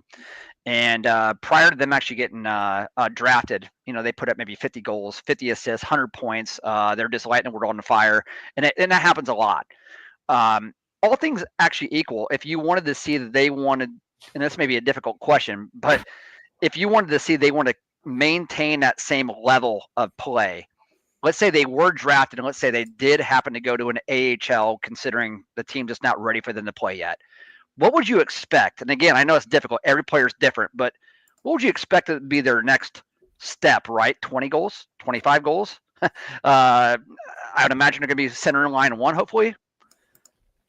I mean, probably not in the AHL, quite frankly. That's a big step. So for a player to go from, killing it in junior to being first line in the AHL, that just doesn't really happen. That's a big step. So I would hope that. So I think that bar might be a little high. I think if they could be middle six and producing, close to half point per game, I think that would be a success. I think it's a huge transition, because a lot of times, especially in the CHL, a lot of these players are really good with the puck, right? They're really good on the puck. They're really good creating in the offensive zone. But when you watch them away from the puck, they're like invisible, right? They don't necessarily do as much. And this was even true with like Gavin McKenna over the weekend, right? Who had a great weekend and his team, did well. But watching him away from the puck, a lot of scouts are even talking about like, he's got work to do, and that's fine. Like, he's going to be great still, and he can be taught those things. But a lot of guys are like that. They just really need to round out their game. And the AHL is a men's league. It's competitive. It's not a training league. Like, they really need to be competitive in all aspects of the game, 200 feet. So that's a big part of the transition too. And I think that this is what you're describing is very similar to what's happening with like a Nick Lardis right now, right? I mean, he scored 71 goals in the OHL last year, and he's going to the AHL. Do I expect him to score 25, 30 goals? No, not really. Like, I think that would be great if he did, but I think he's got a lot to work on to round out his game. And I think that if he could score, 15 to 20, that would be great. I don't think the expectation should be too much higher than that. He's got a lot to do to work away from the puck. He's got a lot to do to round out his defensive game. And I think that can't be understated how difficult that can be for some players. Obviously the Celebrinis are in a different stratosphere, and his game was so mature. Even Misa, right? Like, his game is pretty mature. That's why he's starting in the NHL. And that's a big part for a lot of these players, is that if they're away from the puck game is rounded out, they don't need that as much. But a lot of them, you see, they really need that time. That is great context there, because you always wonder specifically with the artist, of course, being a Hawks fan, but not only that, even if I wasn't a Hawks fan, I picked him up. He was actually a pickup on my dynasty team, considering we actually only field 10, and I got him. We'll see what actually happens, right, with 70 goals and stuff. But mentioning prospects, and we got a couple more minutes here left with you, and we really appreciate you actually being on. This has been fantastic. I want to hear maybe your opinion, not only as a somebody that actually works in the game, but also too as a fan. Which prospect pool from which NHL team do you like the best? Which ones do you actually cheer for? Who do you like? Yeah, well, since I grew up a Sharks fan, being close to the Bay Area, and so that was my team. When I started podcasting and writing about hockey, I tried to be more objective. I think that's something that we always try to do.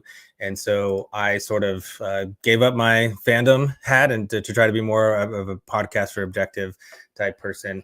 And so I don't really like, if the Sharks win a Stanley Cup in the next 10 years, I'll be happy, but I try to be really objective and not root for anyone.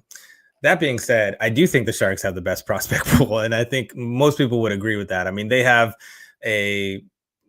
what probably is going to be an all-star goalie. They have 2 number 1 centers in Celebrini and Misa, in my opinion. They have several good wingers.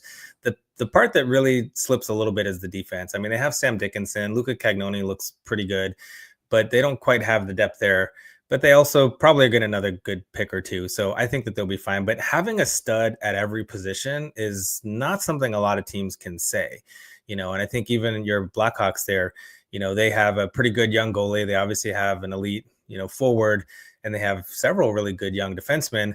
I just don't think they're quite at the same level as what the Sharks have. And especially, we'll see. Maybe Nazar and Bedard can give the Celebrini Misa 1-2 punch a run for their money. I think it'll be close, but I do think I would lean Sharks at this point. I think they also have a lot more depth. Like beyond those top 5, they have just a whole load of really interesting players. And I think that, that goes a long way too. I mean, between Smith and Chernishoff and Musty and, Haltonen and guys down the list, it's pretty stacked. So I think that they're going to be a really fun team to watch. And the vibes have been so good in San Jose too, right? Like the sleepovers with Smith and Celebrini, like it's just been kind of fun. Like I don't remember a bad team that's been as fun to watch.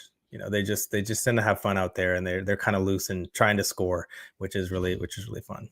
Yeah, I'm going to let JT respond to that. But boy, JT loves him some Sharks. He loves that West Coast hockey, late night hockey. JT, you're pretty happy to hear that, right? Oh yeah, I love it. I'm a big time West Coast hockey lover. I used to live in San Diego, went to numerous Kings games. My roommate, my freshman year of college at San Diego State, huge San Jose Sharks fan. His dad had season tickets back in the early days when they just started up in San Jose. So I've liked the Sharks for a long time. I tell you what, those alternate jerseys, Toast, we talked about last year with the black with just the shark fin, I thought were phenomenal. I love those. So I was just in a Discord today talking about the Sharks with a bunch of fans from California. They were like, they're going to be pretty bad. I'm like, they might not get a lot of wins, but I was like, this team is going to be fun to watch. Mm-hmm. And I was like, they have a ton of talent.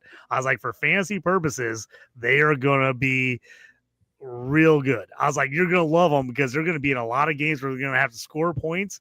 And I just love the talent. What they've done with this team, to me, they're not there yet, and we know that, but man, there's just a lot of guys to like on this franchise. And I think that it takes time, but if they keep being persistent and keep going where they're going, I really like this team. I already told Toast this is going to be my favorite 9:30 Central Time team I throw on and watch this year. I'm going to be watching all the West Coast Sharks games. I'm going to be putting in nonstop live bets on Celebrini and guys to get goals and assists. I really like this team, so I'm glad you brought them up and that you're a fan of them, because I just think this team, along with the Hawks, like we talked about, and tell us where they're coming from. And I feel like the Red Wings are just a hair ahead of those guys, but they finally got these young guys coming up. They're finally making some moves. And they're kind of on the verge as well after, a decade of kind of being out of it. I think all three teams, they're not there yet, but I think they're exciting teams. I can't wait to watch all of them. Yeah, for sure. And I think Mike Greer masterclass in turning this around, right? Doug Wilson, for a long time did a good job there, but I feel like when the salary cap started, he didn't really understand how to use that. He gave out so many bad contracts that hamstrung the Sharks during their competitive window. It was really awful to see, just being saddled with these terrible contracts. And once Greer took over, he just started acquiring guys, putting them in positions to succeed, and then flipping them for asset after asset after asset, and just, making really good selections and trades. So he's done an excellent job, and they're set up for a long time here. And one of the hardest things to do is to do the rebuild and keep your fans engaged. And they've getting Celebrini really helps, obviously, but they've done a really good job of that. People are still excited to watch the Sharks, even though they're so bad, and they're probably going to get another top 5 pick this year. It's a really difficult thing to do, and you see a lot of teams not quite do it well, and so it's really nice to see a team actually be able to do it. You gotta love that hopium, right? At least if your team is bad, you gotta love that you're actually getting legit prospects and guys that teams like your fans can be pumped about. You get nothing's worse as a fan, in my opinion, than you go to the store and you want to buy a sweater or a jersey of the team and you just don't even know who to buy because you're like, oh, is this guy going to be on the team after this year? Like how much longer? Like it's at least you can go and get some exciting young players. You can grab that sweater and you know you're going to wear it for at least a couple of years, hopefully. So I'm a big fan of the young guys. I always like the rookies. I always like, guys. Even when I was younger, I always wanted the rookie cards. I always wanted the teams that had all the young players. So these teams excite me. They're just fun to watch. And then you see these guys kind of grow into their own as NHL players. And I kind of saw that a lot with the Hawks, with the Hawks and with San Jose last year. And like I said, Toast, I'm going to probably watch more Sharks games than almost any other team this year because I get off work, I get home, I'm all over that West Coast hockey. So I'm Sharks are my number one on the West Coast this year. I've got them locked in to watch the late night games. Yeah, and the reason I like the Sharks is they passed the eye test for me offensively. It doesn't really matter who they're actually playing. They're going to be able to put up some goals, and that's kind of what you want to see. That's the difference between the Hawks and San Jose as well. Is the Hawks really aren't actually good at controlling the puck. They'll get outshot quite a bit, and we saw that tonight. I mean, we didn't really expect anything different really going into the defending two-time Stanley Cup champions and actually getting outshot 2-1. That's about what you expect. But with San Jose, you don't really expect that. And we know that their defense really isn't up to par right now. They give up a whole lot of goals. Askarov, that's a great pickup. It's kind of like a Spencer Knight pickup, kind of equivalent. So they're just fun. They're a fun team to watch. They put up a lot of goals. They have that offense. They don't know how to play a lick of defense yet, but they will. I'm very, very much looking forward to watching them all year. Mm-hmm. Well, Victor, we appreciate you coming on, man. Really excited to have you on the show. We're pumped for hockey. I know you were pumped for hockey as well.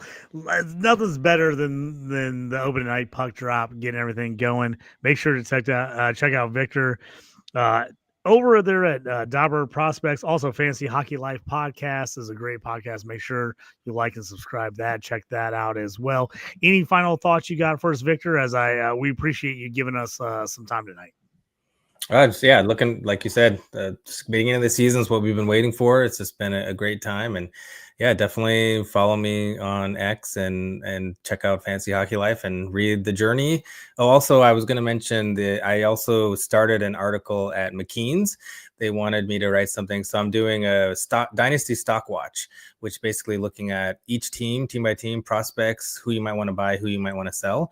So go check those out. Those are going team by team. I think we did Pittsburgh, Buffalo, and Utah. So kind of going in no particular order. Ooh, Utah. Aaron Tometich is going to be all over that. He's a big Mammoth fan. Give us your Twitter handle, will you? It's at Victor Nuno 12. So VictorNuno 12. Fantastic. I appreciate you so much again for coming out, and everyone go check out everything he has to offer. Obviously, fantastic insight tonight on everything hockey. We really appreciate it. All right. Thanks, guys.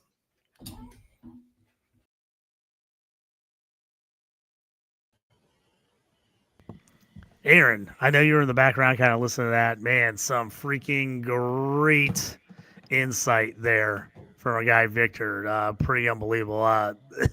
He broke it all down for us. I mean, I hope people listen to that segment. If they miss it, I hope they go back and listen to it again, because he gave us all the good stuff. I mean, these questions we ask all the time. What do you look at this league next to that league? Because it's not like other leagues, like football, basketball, baseball. It's like hockey's a different beast with all these junior leagues and pro leagues overseas. Man, I felt like I'm gonna have to go back and listen to that again, because I'm like, oh man, there's so many guys. I'm like, oh, now I got to reevaluate all my minor leaguers on all my dynasty teams. I got to go back. I got to figure out what league they're playing in, how much points they scored when they moved up from this league to that league. What was the difference? I got to go back and look at all of it. But I'm excited to do that. Yeah, great interview. Victor's awesome. Kind of feel like it got got a peek behind the curtain there. And again, I mean, I've that as far as websites go, as far as who to draft, as far as who's the next big thing, Dauber, again, they set the standard for hockey.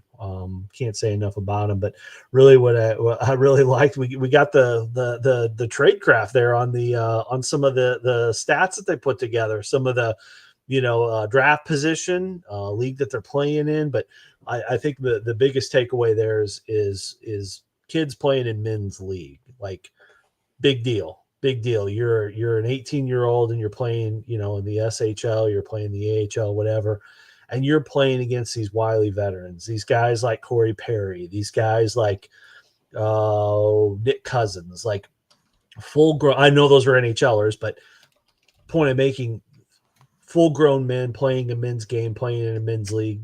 Kid comes in, they can compete with that.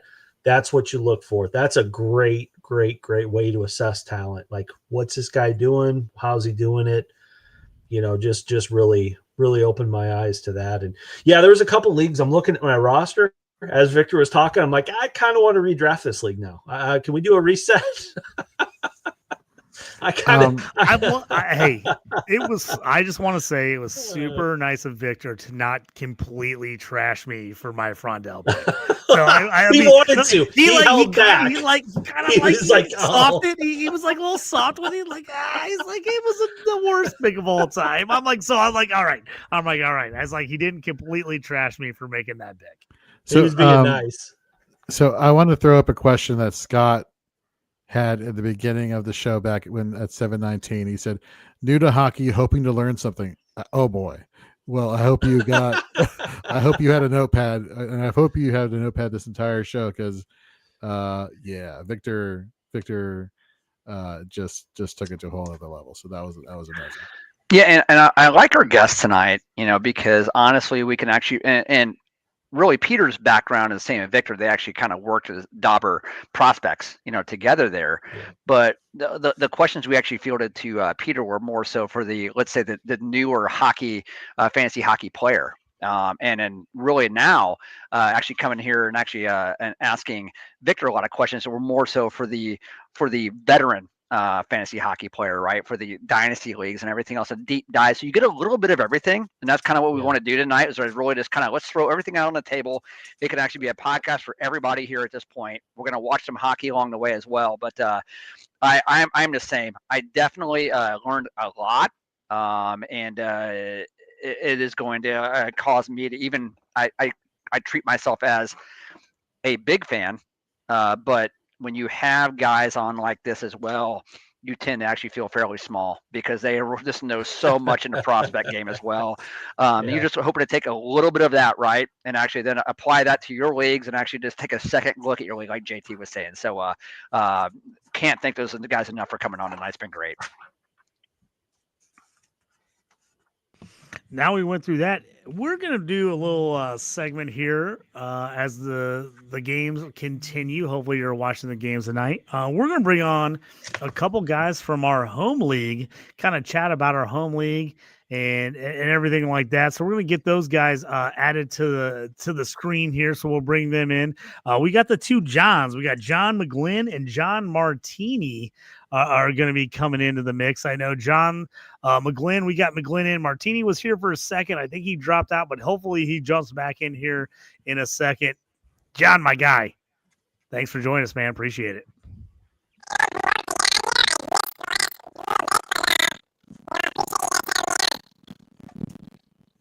Oh, John, I don't know. Toast, was that weird for you? Well, it sounded like Mickey Mouse on steroids, so John, maybe reset the mic. Reset the mic. Yeah. That was interesting. But then again, I'm glad we got that on tape. We'll have to replay that for a soundbite later, right? It'll be real interesting. Oh, and then here we go. There's Martinie in the mix. We'll get him in as well. There we go. Boom. We got the whole crew here. Is that any better? Fellas? Yeah, John, you're good now. John McGlynn, you're good. You. And Martinie, are you in, brother? Looks like John Martinie's coming on slowly. Looks like we're getting him here. Yeah. There you go. The technical difficulties of a live show, right? You know, though, honestly, I will say tonight we've passed the test. It's actually been very, very good. Couldn't have actually went better so far. And gosh, I mean, we're out in the elements, guys. I feel like it's a winter classic. Starting to get a little chilly out here. JT's actually got his hat on. We got hockey on the back porch here in the studio, and the lights on. There's a full moon. What more could you actually ask? I mean, I feel like I was there last year drafting my home team with you guys on that same back porch. You were here, and it was amazing. But man, I tell you what, this second game here, guys. Before we get into your home rosters, I gave you guys a little bit of homework. I really want you to bring a couple players that you actually like in your home rosters that really are kind of big for your team. You actually want to talk about, but. There's nothing better than this right here. This second game actually is a slow start, but man, we got Colorado. We actually got LA at the 9:30 start. Again, for my bet, my best of the day, I needed Verhaeghe with 4 shots on goal, and I needed Makar with 4 shots on goal. Verhaeghe actually makes it easy. Makar actually is going to do it tonight. I'm going to actually be a winner right out of the gate and actually have some money to play with here for a couple weeks, so I'm pretty pumped about that.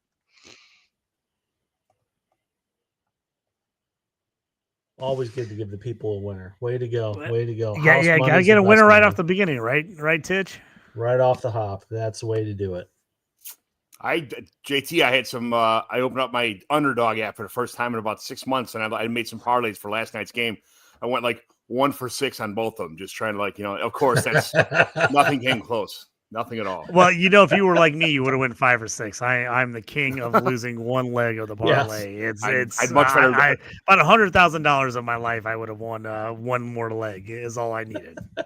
I'd rather lose by $1 million than get lost and lose in the last second on the field goals and stuff like that. For sure. So. John, real quick, I know we're this is the hockey podcast, but me and you, big T-Law fans, Trevor Lawrence. How about that rushing touchdown to win the game last night in the Monday night game? That was the most ridiculous thing I've ever seen. You know what the funny thing is about that game is I was rooting for Trevor Lawrence. I hope my mom's not listening to this because she's a humongous Patrick Mahomes fan, but I was rooting for Trevor Lawrence, and all game long it looked like he couldn't put anything together. But he just, he made some throws that were just, out of this world. That one down the sideline that pretty much on the final drive, and then getting stepped on his toe and falling backwards, and then trying to get up and falling again, and then running in the end zone was absolutely wonderful. I just, for him he should have had two rushing touchdowns and 2 passing touchdowns. It would have been a nice day.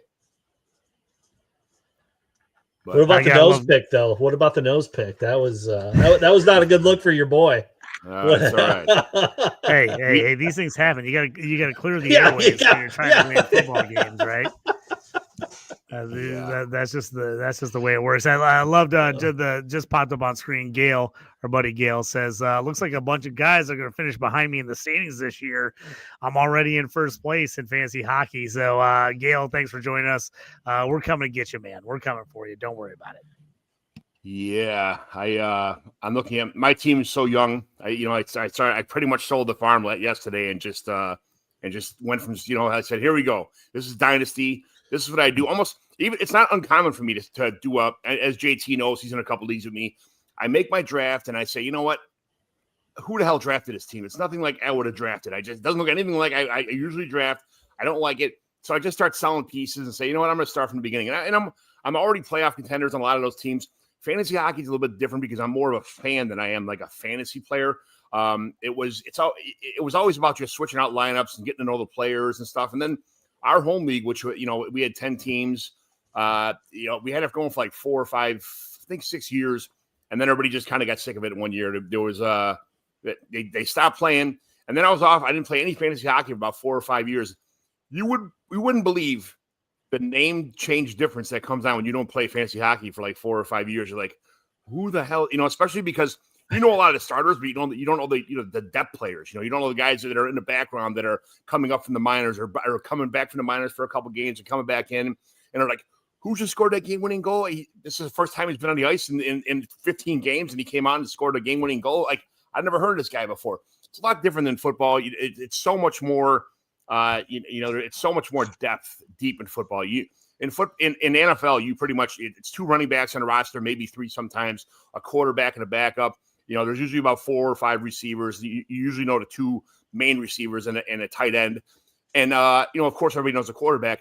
But in hockey, you're playing like 45-minute shifts. You go out there, or 45-second shifts. You skate out there, throw the puck around, go around the ice back and forth, and then, bam, it's a whole new set of players out there. You got first line, second line, third line. You got, you're looking at penalty kill lines. You're looking at, all kind of power play lines.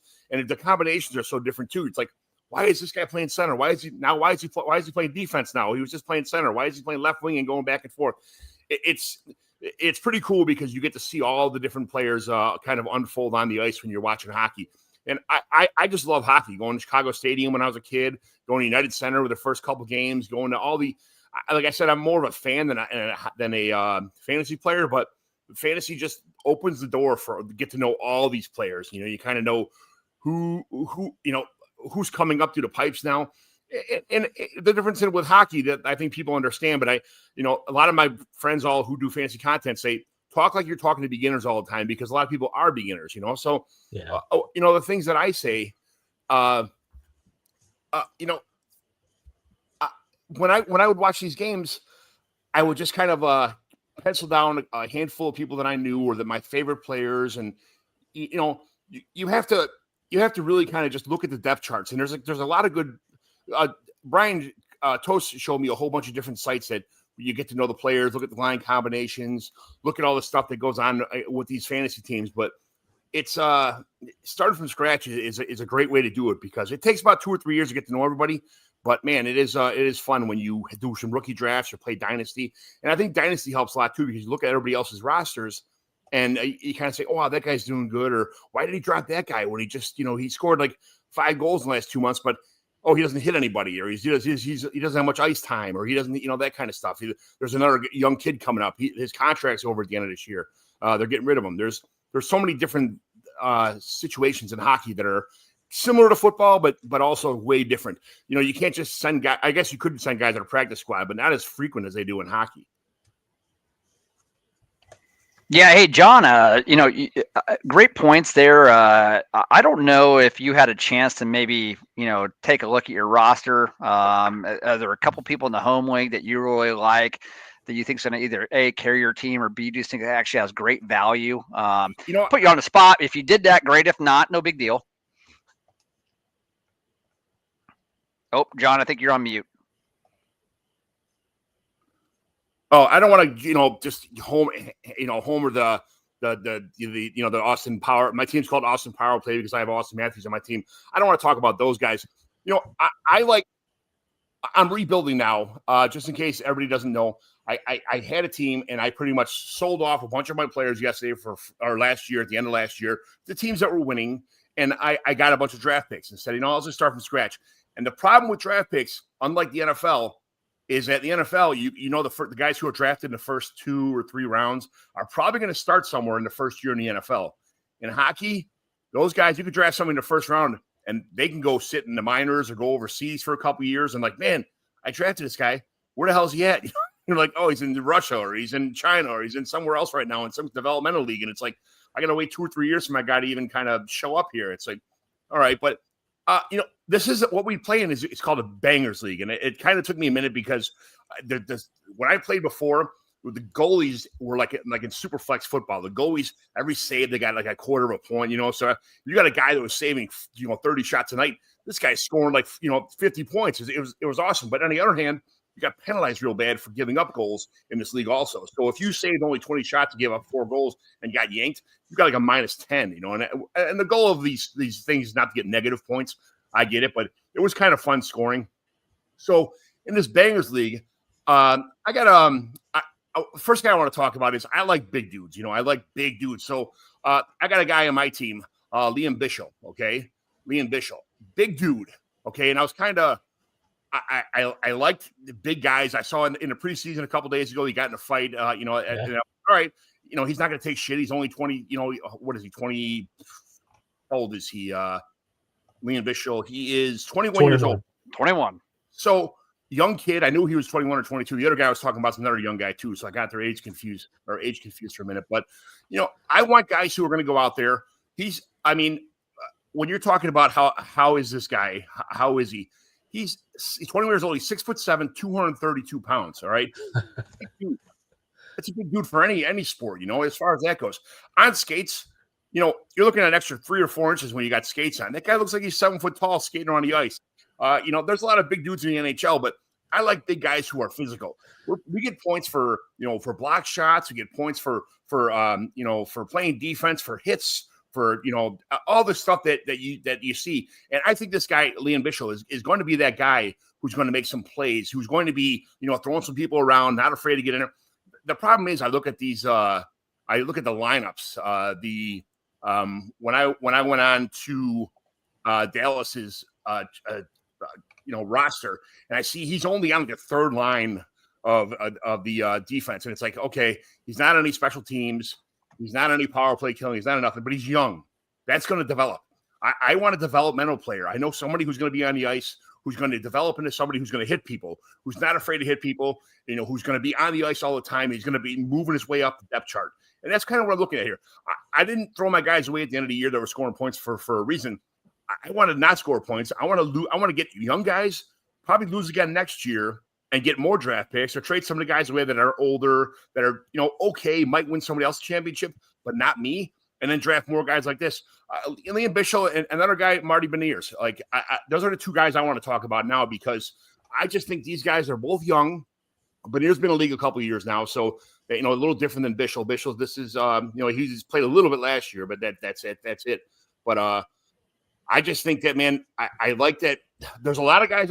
When I look at my roster, my team, I got Michael Misa, who is probably my best pickup from last year. I know that's someone who I think is going to a contributor right from day one. He's probably going to be with San Jose right from the get-go and scoring points and getting out there. And I don't need a guy who's just going to beat everybody up all the time either. I do want people who score points. I do want people with assists. I do want people that play on all the power play lines. I do that. And then, later in the first round, I drafted a guy named Carter Bear, which, me and JT kind of were like, he was kind of mad about it. But I don't think Carter Bear is going to be a contributor right away. And that's okay, because he's in my minor league team, which, if you don't know, if you guys didn't show how the roster makeup is here, it's like a taxi squad. You got you guys on, in a fantasy hockey lineup. You got all your, what we do here is we got our forwards, and, I used to play with a center and 2 forwards and 2 defensemen, and then a bunch of, flex players, which they're called skaters in the NHL. But so a roster is made up with a whole bunch of like skaters and forwards who are, they could be either a center or a wingman, or they just call forwards here, which it's different for me. I had to learn a little bit to kind of get in this league as far as the work. The biggest thing about these leagues is you got to know the scoring. You got to know how the roster's set up, and you got to know the scoring, like any league. If you draft guys because you're your favorite players in the NHL, but they don't do what scores you points in hockey, this is fantasy. It's not real hockey. So you're drafting what gets you points in your fantasy hockey league. I love that. And like Liam Bichsel, I think that he's going to be someone in the long term who's going to be on my roster for years. I think he's going to be scoring points, blocking shots, hitting people. The fights, you don't get points for fighting. You don't get, that's all you get is sitting in the penalty box for a couple minutes. And that doesn't help anybody. But, it's nice to see somebody go out there who's not afraid to, yuck it up a little bit too. So I like Liam Bichsel. Just tell me, you guys, anybody could chime in here. What do you think about that Liam Bichsel, addition I made last year? Yeah. So John, in a bangers league, great addition. He's not going to score you many points. You knew that, right? When you actually drafted him, he's not going to get you goals, assists. That's not the type of player he is, but he's going to get you hits, and a ton of them, blocks as well. And 21 years old, he's actually doing that right now. He's going to be a big part in a bangers league. He can actually be a staple in your lineup for years, so I like that. You just don't always actually have in a dynasty league to actually go after the guys, hit goals and assists and shots on goal, especially when we actually count PIMs, blocks and hits, and that's knowing your settings, right? Knowing your scoring, knowing exactly how you actually want to do that. So great explanation there. We got John Martinie actually just showed up. John, I know you were having some technical difficulties. I want to hear from you as well. John Martinie is also a long-time member of our home league, of our dynasty league as well. So John, want to hear from you on what players on your roster may not be the exact, like the high name everybody actually knows, but guys you're actually counting on that you actually want to promote a little bit.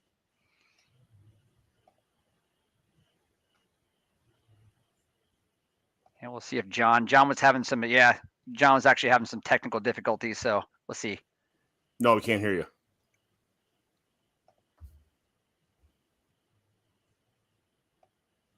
Yep. So while we're actually waiting for, you're on mute. Yeah, he'll jump back in when he can. I was actually going to say, John McGlynn here, the Misa pick. You're welcome. I gave him to you. We just talked about it in the last segment with our guest Victor. He did not totally trash me for skipping on Misa and taking my guy, but you're welcome for that. I'm a friend. Just remember that. You owe me a shot next time I see you. But it's good. Hey, we're great to have you back in the league. It's been fun getting you back in, you in our Dynasty league. It's been fantastic trying to get everybody back in, trying to do new things. Toast, we got our listeners league we just started. So if anybody who's watching now and has not been in fantasy hockey and is interested in getting into a new league, our league is filled this year. But get a hold of us if you're interested in getting in a league next year. The listeners league. We like to get new people in the league. People have never tried it. Try to get things like worked out. It's a free league. But we do have a prize from Trophy Smack, our friends over at Trophy Smack. It's going to be an awesome prize for the winner of the league. We got to make sure Aaron Tometich does not win it. He can't get it. He can't get it. He's already talking smack. He can't get it now. Now it's team everyone against Aaron Tometich to not win the league. But it's going to be a great prize. But if you are interested in getting a hockey league and have not been in one, get a hold of us. Get any of us. You can message us, me at JT Orange. You can get a hold of Toast at Toast Clark, Aaron at Titch4141, or hit up our actual podcast page at Fifth Hockey, at FIF Hockey, and let us know you want to get in a league. We'll keep you up to date. We have openings in leagues all the time. We know a ton of people. That's one of the things I hear, Toast, from so many people is like, hey, how do I get in a hockey league? Who I don't know enough people that want to do a league. I want to get in a league. How do I get in one? We'll hook you up. We know enough people. We know openings that there's an orphan in a league or a brand new league starting. We will do our best to get you in on that. And if we have enough people to jump in and want to get involved next year, maybe we'll have 2 listener leagues. So we can always do that. So if you guys are interested, please hit us up and we'll get it going, because we want everybody to play fantasy hockey. Fantasy hockey is super fun. It's really interesting. It's right in the middle of football season. I know all of us I know here play fantasy football. Obviously, if you like fantasy football, I'm going to do my little shout out right now to Fantasy and Frames. Every Wednesday night, Fantasy and Frames has a block of fantasy football shows, so make sure you check that out. We have our Dynasty show. We have our Redraft show. We have our IDP show. Then we also have our Waiver Wire show on Mondays. We also have our DFS gambling shows on Thursdays and Fridays. So make sure, and then in the mornings, Sunday mornings, if you want to figure out who to play, who not to play, all that stuff, we have a live show every Sunday morning before the games kick off. So make sure you go over, you like, subscribe, leave a comment. Please, if you like us, give us a thumbs up, give us a nice comment, a 5-star review over at Fantasy and Frames. And we want to, again, me, Toast, Aaron, we want to thank Jorge for letting us do our hockey show on this fantasy football podcast. So it's fantasy football, but he likes us enough. He's let us kind of do our hockey thing, and he's kind of accepted it. So we just want to do a shout out to Jorge for letting us do Around the Ice here every Tuesday night during the season. So check us out every Tuesday night, where we went out early. We're doing a 3-hour live show tonight for anyone just joining us for the kickoff of hockey tonight. The puck dropped. First 3 games. We're in game 2 right now, middle of game 2. One more game coming late tonight, the Avalanche and the Kings. Right now we got Pittsburgh up 1-0 in the third period over the Rangers. We had the defending champs, the Panthers, win earlier tonight 3-2 over the Blackhawks. And then late game Avalanche versus the Kings. So if you're into fantasy hockey, regular hockey, anything hockey related, or you like to bet hockey, we got you covered. That's what we do here on Around the Ice. We cover a little bit of everything throughout the season. Head-to-head categories. We'll give you young studs coming up. We dive into the prospects. We do a little bit of everything here on the show. So please like and subscribe. Check us out. Can I ask you a question real fast? Because JT, as you know from my fantasy football leagues, what I do first is I always have a redraft league, not a dynasty league, a redraft league, just so because some people played ESPN before, some people played Yahoo, some people played other sports platforms, and they're not familiar with Fantrax, or they're not familiar with whatever site you guys are having would it be on Fantrax, your fantasy league, your home league, or what site would it be on? we have our home league is on Fantrax. We started on ESPN. We moved to Fantrax when we decided to go Dynasty. So we originally started as a redraft league. We switched to a 3-team. This is a great question, John. So we started as a redraft league. Then we moved it up to a 3-player keeper league. And then once everybody felt like they were really comfortable and they understood hockey, they understood the scoring, they felt like, hey, I know what's going on. Then we switched to a dynasty league. And we do that over on Fantrax. Our listener leagues on ESPN, it's a redraft league, very basic league, shorter benches. And it's a low, it's mostly a scoring league, but it's a low scoring bangers league, just so everybody can kind of get used to the format. So I think that's a great idea. Anytime you can start off with a redraft league, move it up to keeper, and then to dynasty, I think that always helps.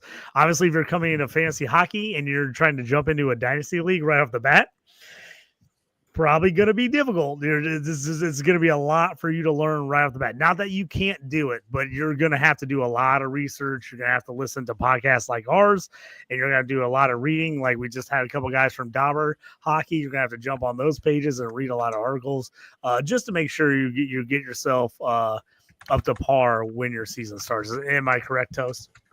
Oh yeah, definitely. Again, the Dauber's the best. They have taught me so much as actually a hockey fan for life, really, that actually started doing fantasy about 10, 11 years ago. And that's been my mainstay, so just having these guests on tonight have actually been super helpful. Speaking of guys that actually have really kind of got into fantasy hockey maybe 5, 6, 7 years ago and have really just been unbelievably good ever since he's actually got into this has been John Martinie. And John, hopefully you got your technical difficulties actually out of the way and you're able to actually maybe speak on your team, but hopefully you introduce yourself, maybe also talk about your team a little bit and a couple players you actually like. Can you hear me now? Yes, we got you. Yes. Amateur hour here in the breadbasket of America, gentlemen. Omaha, Nebraska. I'm having troubles today. I apologize, but good to be on. Good to see you guys. Good to chat hockey. I don't know about you guys, but I started out my fantasy football team. My fantasy football season 0-6. So I pared it all the way down to 2 teams this year. And after week 3, I'm ready for hockey season. So let's go. You can only go up from here, man. Yeah. You can only go up from here. I can't. Like I said, only 2 teams. I started out 0-3. Last 2 weeks, I've kind of turned it around a little bit, but it's been a dumpster fire up to this point. But yeah, man. Like I said, as Toe said, I was 6, 7 years ago, the novice hockey player. I was a throw-in to a league. He was trying to fill up a person league there in the home league.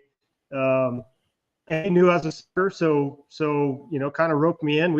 We started on training wheels, right? He helped me out that first year, kind of learned how to navigate the left wing lock and the daily face-off and the effort that goes into it, right? You got to kind of be into it daily. And ever since then, I've been hooked. Yeah, had some good teams. Was happy to switch over to Dynasty here a year or so ago. Didn't quite make the final last year, but I like my chances this year. Got to feel like I got a good mix of young guys, old guys, and ready to compete. Yeah, John, I remember from the draft when we actually did our inaugural Dynasty draft in our home league, what is this, year 2 or year 3? I can't remember which one. Year 3 coming up. you had a very, very good draft, and I understand whenever you get Celebrini in your draft on a 10-team minor leaguer, you've actually done very, very well. But again, just a good mixture of players from top to bottom, and I just knew that you'd actually have a good draft. You actually did. But do you have any players that you really, really like on that team that actually maybe some unsung heroes, some guys that actually kind of hang in the weeds that you really are going to be counting on here, and not only this year, but maybe in the next couple of years as well? Yeah, I mean, again, from the jump, it's Celebrini. I took him in the 6th round of our Dynasty draft last year. Was really happy with the value I got there. So a couple studs at the top. Kind of followed a pretty conventional order there at the beginning. Got Brady Tkachuk, Sam Reinhart, Rasmus Dahlin towards the top. Those are guys that are going top 3-4 rounds every draft everywhere. Still mad you sold Dahlin for me, Martinie. Still mad about that. I upset the apple cart. I stole Tkachuk from Toast. I'm guilty across the board, man. But no, yeah, I mean, it's you get into those middle rounds, and I really like some of the depth guys I took. Brandon Hagel, for example, I got him 8th or 9th round. He's going to be a 90-point guy this year. I know he's kind of a little banged up. The preseason brawl that is, Panthers Lightning was like 5 guys came out of that on the shelf, right? So. Brandon Hagel, another guy that's a bit of a sneaky ad for me, especially in a bangers format. Alex Tuck. I mean, he's gonna sniff 35, 36, maybe 40 goals this year. Buffalo's gonna be terrible again. It's gonna be real interesting to see what happens with Tage Thompson if he forces his way out. Much like other Buffalo Sabres before him, Jack Eichel, Sam Reinhart. I mean, is he gonna continue on that pathway? He's a little bit older, but. Alex Tuck's another guy. And then I think what I'm hoping is really going to separate me, whether or not it's this year or in the next couple of years, I really love the depth of my defensive core. Kind of running down the list of guys I've got it. I starting off with Rasmus Dahlin, follow that up with Jake Sanderson, Mikhail Sergachev, Jackson Lacombe, and then I've got a couple of rookies coming up that I'm hoping see some pretty serious ice time. If you follow Dynasty hockey, follow rookie hockey prospects. You should know Zeev Buyam and Zane Parekh. I got both of them coming up through the ranks. So I like where I'm at. Again, good mix of old guys, young guys. Here we are, opening night. I'm ready for this Rangers Pittsburgh game to just finally end, put us out of our misery here. This game's awful. After a great Blackhawks Panthers opener, this game has been awful. This game's it's been real bad. It's been real bad. I'm actually pumped though for this late game. We talked about it a lot during the betting show last week. We're all over the Avs for a lot of different things this year. I got my President's Trophy bet in. I got my Stanley Cup Trophy bet in. I think they're going to be really, really good this year. Pumped to see Landeskog get back in it. Me and Toast have him in our salary cap league, and he's just been sitting there on IR for 2 years. It feels like a decade. He's going to be coming back, so I'm pumped to see that. And the Kings have been a very surprising team. I know we talked about it last year. They kind of came out of nowhere. Really nice goaltending defensive team. So I think hopefully this late game, as we talked about earlier, the thing is I'm all over the late night hockey, the West Coast hockey. I get home from work, get off everything, get the kids to bed, throw on that 9:30, 10 o'clock West Coast hockey is the best. And college hockey in the West Coast, or the West Coast football and West Coast hockey are just the absolute best. And you get home late from work, especially on a Friday night or a Saturday night when there's the parties are over with, everybody came home, and you're sure enough there's always a good hockey game or a good college game on a Saturday night for the West Coast on Friday or Saturday. Absolutely. And I want to, before we actually get into maybe watching the snoozer of a game this is in the last half of this third period here, want to mention 2 players that I really, really like on John McGlynn's roster and John Martinie's roster as well. And I'll actually start with Martinie's roster there. I love Joel Eriksson-Ek. Center for Minnesota as well. He gets to play with one of the 5 or 6 best players in the world. What I love about Ek is he'll actually fill up the net with shots on goal. I think he'll get over 250 shots on goal this year. But all of that, let's say he'll get you close to 150 hits and also 60 to 70 blocks as well. A guy that just does everything, and he'll actually get 30 and 30, right? So just an unbelievable, valuable guy, 28 years old. I would actually love to have him in any format as well. And I think Erickson X is a guy that I would really actually love to have on any format. I traded for him last year, Toast. Remember that? I traded for him. I didn't draft him. So I took Erickson Eck off of Daler for JJ Paterka and I think a second-round pick in our Dynasty draft. Happy to have him. Oh, yeah, absolutely. What a move there. That's a nice trade. It was a great trade. I'm a big fan of his, and then John McGlynn. So you actually have a player that honestly I really can't believe I'm actually going to talk about, but I'll talk about because he's a blue. But Jake Neighbors, Neighbors is in my mind the real deal, and he has a lot of the same qualities, even though he's actually not playing the same position as Erickson Eck. A guy that is only 23 years old. Get you close to 50 points so far. Hits a lot. He'll get 150, 160 hits, 180 about 50, 60 blocks as well. PIMs, they're there. The only thing I actually want to see out of Jake Neighbors is more shots on goal. Right now, he actually only had 122 shots on goal last year, shot 18%. The year before that, 145 shots on goal, shot 18% as well. I mean, how about you shoot close to 200 times on goal? That would be awesome. And it still shoot 18%. Because those goals and assist numbers are just crazy good already. They could be even better. And with those hits, 173 of them last year with 56 blocks. It's just for a bangers league and even a light bangers league, Jake Neighbors is doing it, man. And in a dynasty league as well, 23 years old. I mean, that's a guy you can actually staple to and actually, pin your roster to.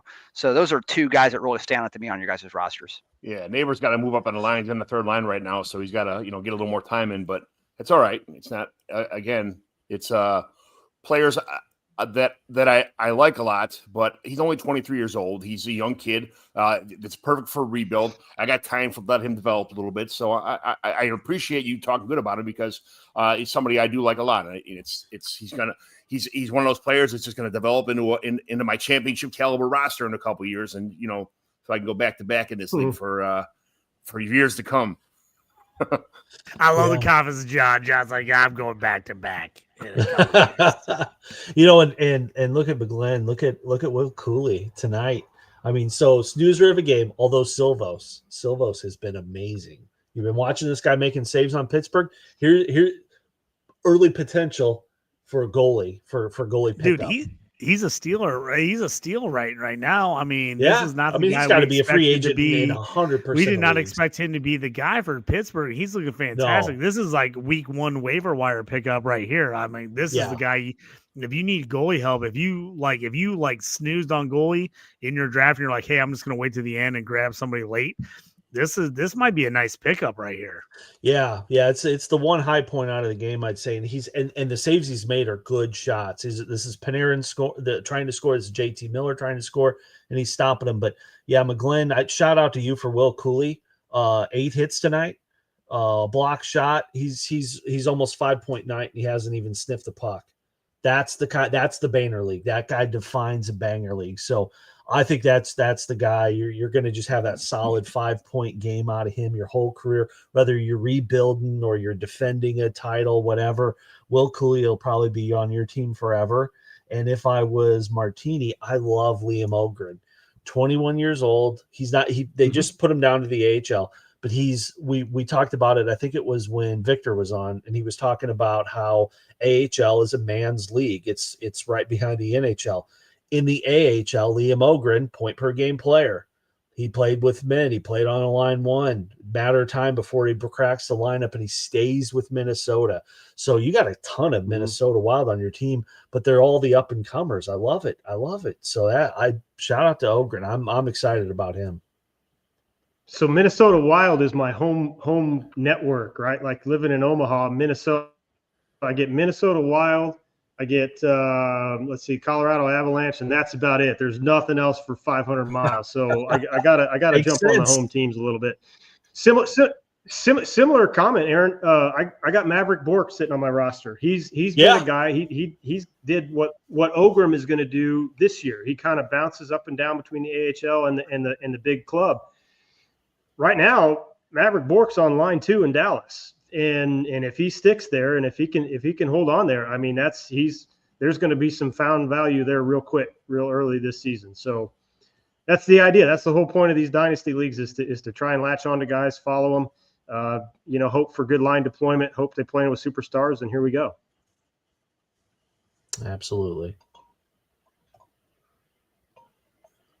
We were in the process of actually trying to put together a late night bet here for the game. Now that LA game in Colorado is going to get started at 9:50 Central, so you got time. It was supposed to be 9:30, as always, right? These games are going to go a little bit over. They're going to be delayed a little bit, so 9:50 that gives you a little bit more time. But I think was our remaining time here. We need to watch this game here. Actually figure out exactly who's going to win this game. It's 1-0 Pittsburgh, 8 minutes left. The Rangers have actually just been awful tonight. And I say awful because Pittsburgh is not this good defensively, right? Yeah. But we also, as a group, need to put together a late night parlay, right? So maybe look at your phones, see who you actually like. Let's put together maybe a 4 or 5 legger for maybe around like plus 1,500, plus 2,000, and actually have a little bit of fun with it. On this All right, game, I'm or are you gonna talking jump- about Colorado game? Next game. Colorado Kings game. Next game. As Kings game. So here, I've got a couple I like up front. You guys tell me what you like. We'll put one together. We'll do a group bet. Nothing better than the group bet here. So we'll do a team one. I like McCarr plus 4 shots. Me and Toast already have a bet in for that at plus 165. Nathan McKinnon, 2+ points is plus 125. And Natchez, who I know is Tish's guy, 1+ point is minus 165. Those 3 legs right now are plus 490. I like those 3. If anybody has anything else they want to add to the mix, let me know because I'm feeling the itch. I'm going to put that in there. I feel like we're going to get a nice late game hit here. Aaron, you mentioned Drew Doughty at over 1.5 blocks at minus 105. I definitely think that needs to be a part of this, correct? We're going to try to check that. So I will say, Toast, I looked this up earlier. Dang you, DraftKings. They would not let me add the blocks to the parlay. So we'll try. I tried to put the 1.5 blocks for Drew Doughty to the parlay, and it blocked me earlier. Maybe it will happen now. We can try it. But before it said this, you can't do this parlay. I looked at it, and it said I couldn't add blocks, which is ridiculous. But it would not let me. We can still try it. I'll try to put it in, but it blocked me earlier. That may be like that score sheet type, like you gotta show up So I think's the deal here, and I'll tell you this, Aaron. Sorry to cut you off. Go ahead. It's like NFL bets when you try to put in defensive player tackles. A lot of times they won't let you put defensive props with certain offensive props in a parlay. It's weird. Like there's times where I try to put like a sack prop in with the offensive props, and they were like, no, can't do it. They will not let me add sack props to a parlay. I have to take the sack props by themselves. And I'm wondering if the same thing is happening here with hockey, where the block props have to be taken solo, no parlay allowed with those props. So something I have to look at, but that's been a thing that's burned me a couple times in the past. I can usually get tackle props in NFL, but if I try to do any kind of sack prop, a lot of times they block me from putting in a parlay. So it just kind of depends. So we'll try to look at that, Drew Doughty, see if I can add it again. When I tried to do it earlier, it would not let me do it, but let me see if I can add it in. Yeah, while you're looking at that, I still like the Kings, the puck line after the first period, just because Colorado sucks on the road. Well, at least they did last year. What do we know? It's game 1. Oh, gosh, I don't know. I feel silly saying that, though. They're such a good team, such a high quality. I still think the Kings are going to slow them down. They'll be defensively. They'll smother them. Colorado will win this game. They'll get going, but not out of the gate. So I'm going to stick with What that. do we think about Kemper's saves? I hate goalie bets. No, I know you guys hate goalie bets. I was like, is Colorado going to put up 1 million shots and he's going to get a ton of saves? That's what I was wondering on that one. Did he ever play? He never played for them. He's played for everybody. I feel like he's played for everybody else in the league. I know. He's one of those guys. He's a journeyman for sure. You gotta like the Kings actually really compete with with Colorado tonight. I do like Colorado to actually get their points, get their shots on goal as well. But Anze Kopitar to actually be on that top line with Kempe, who is a shooter. He actually shoots the puck. Yeah. An assist for him is plus 120. I would think that if any parlay we actually want to put together, so far I actually have. The 3 legs so far is Cale Makar, 4 shots on goal, Nathan McGlynn, 2 points, and also Anze Kopitar at 1 assist. That's at plus 1,000 so far. So we might be able to actually add another leg or 2. Yeah, Serge, Toast, if we dig that, I've got that 4+ for Makar shots, McKinnon 2 points. We take Kapitar plus 1 point assist, 1 assist for Kapitar, and you take Natchez 1 point. It's plus 1,200. Yeah, Natchez 1 point is probably actually good considering if McKinnon's going to actually score 2, then Natchez going to actually have 1, right? So I'm good with that as well. I mean, just for a point, right? An overall point would actually be really, really good. What else do you guys actually like to add to this thing? Gabriel we'll build this thing with a 1.5 shots on goal. I mean, Yes. he's second team power. He's second team center power play, and he's on the second line on a left wing also. So he's going to be on the ice some. And Landeskog's a big part of the offense. Yeah, he's their captain. Been out for a long time. You would imagine this is his first game. Now, he actually did play in the playoffs last year, but this is his first regular season actually back. And I mean, 3 years? So you got to think he's actually going to want to make a big impact here right away. So the 1.5 shots on goal, I could definitely get behind that as well. Yeah, the big difference on him right now is the 1 shot on goal is minus 800. 2 shots is minus 170. So we get 2 shots on goal, add Landeskog to that mix. That gets us up to plus 1,800. Oh, I like that number. Big money. You're going to Sizzler.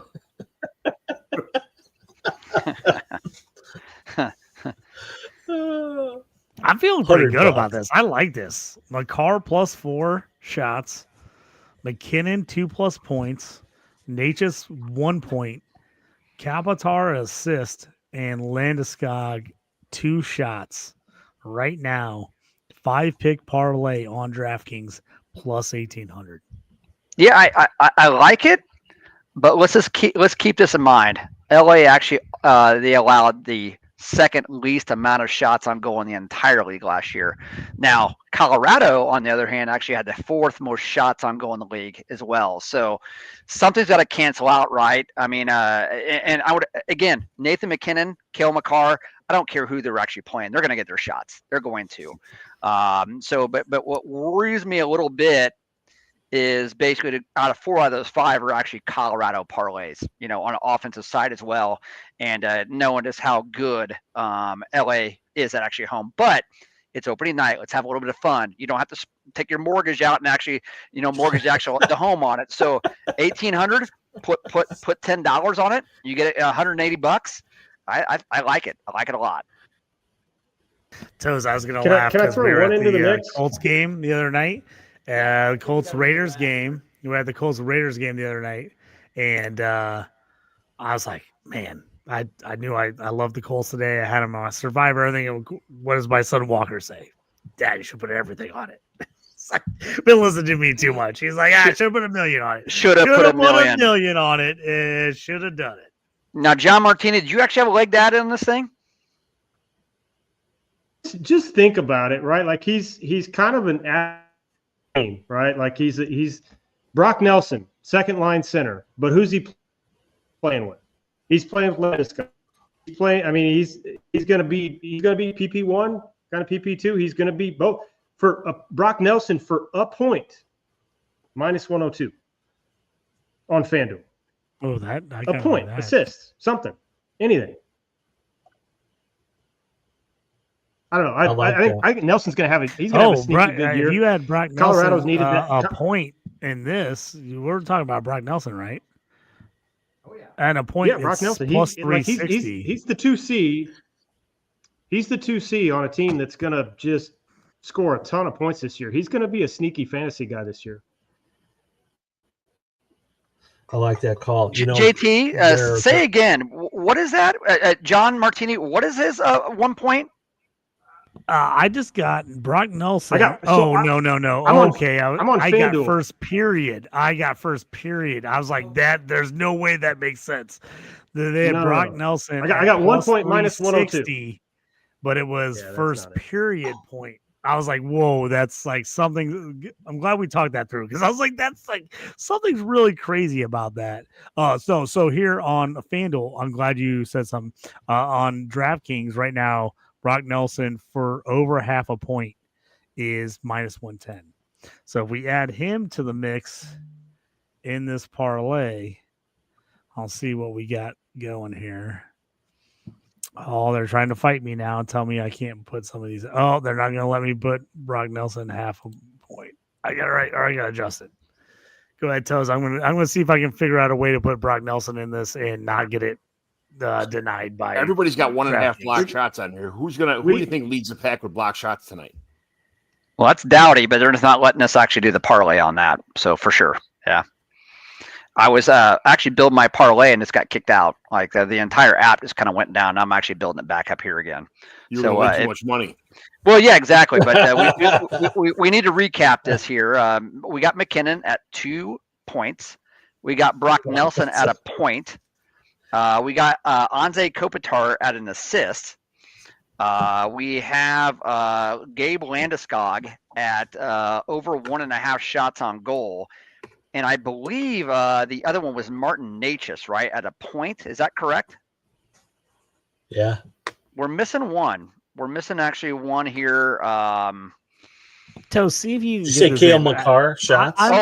Kale McCarr shots on goal. There you go. I'm in here right now, and it might just be me on the computer, but it's blocking me parlaying it. It wants me to only let me do single game plays on this. Yeah, I got a six legger locked in here right now, so it's basically Lock it in. Let me tail it.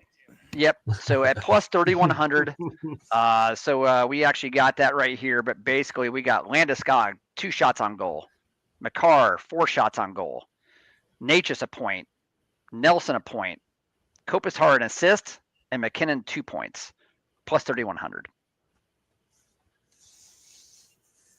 Sweet. Makes for a good week. And we actually have a 3-0 game here as a product of the empty net.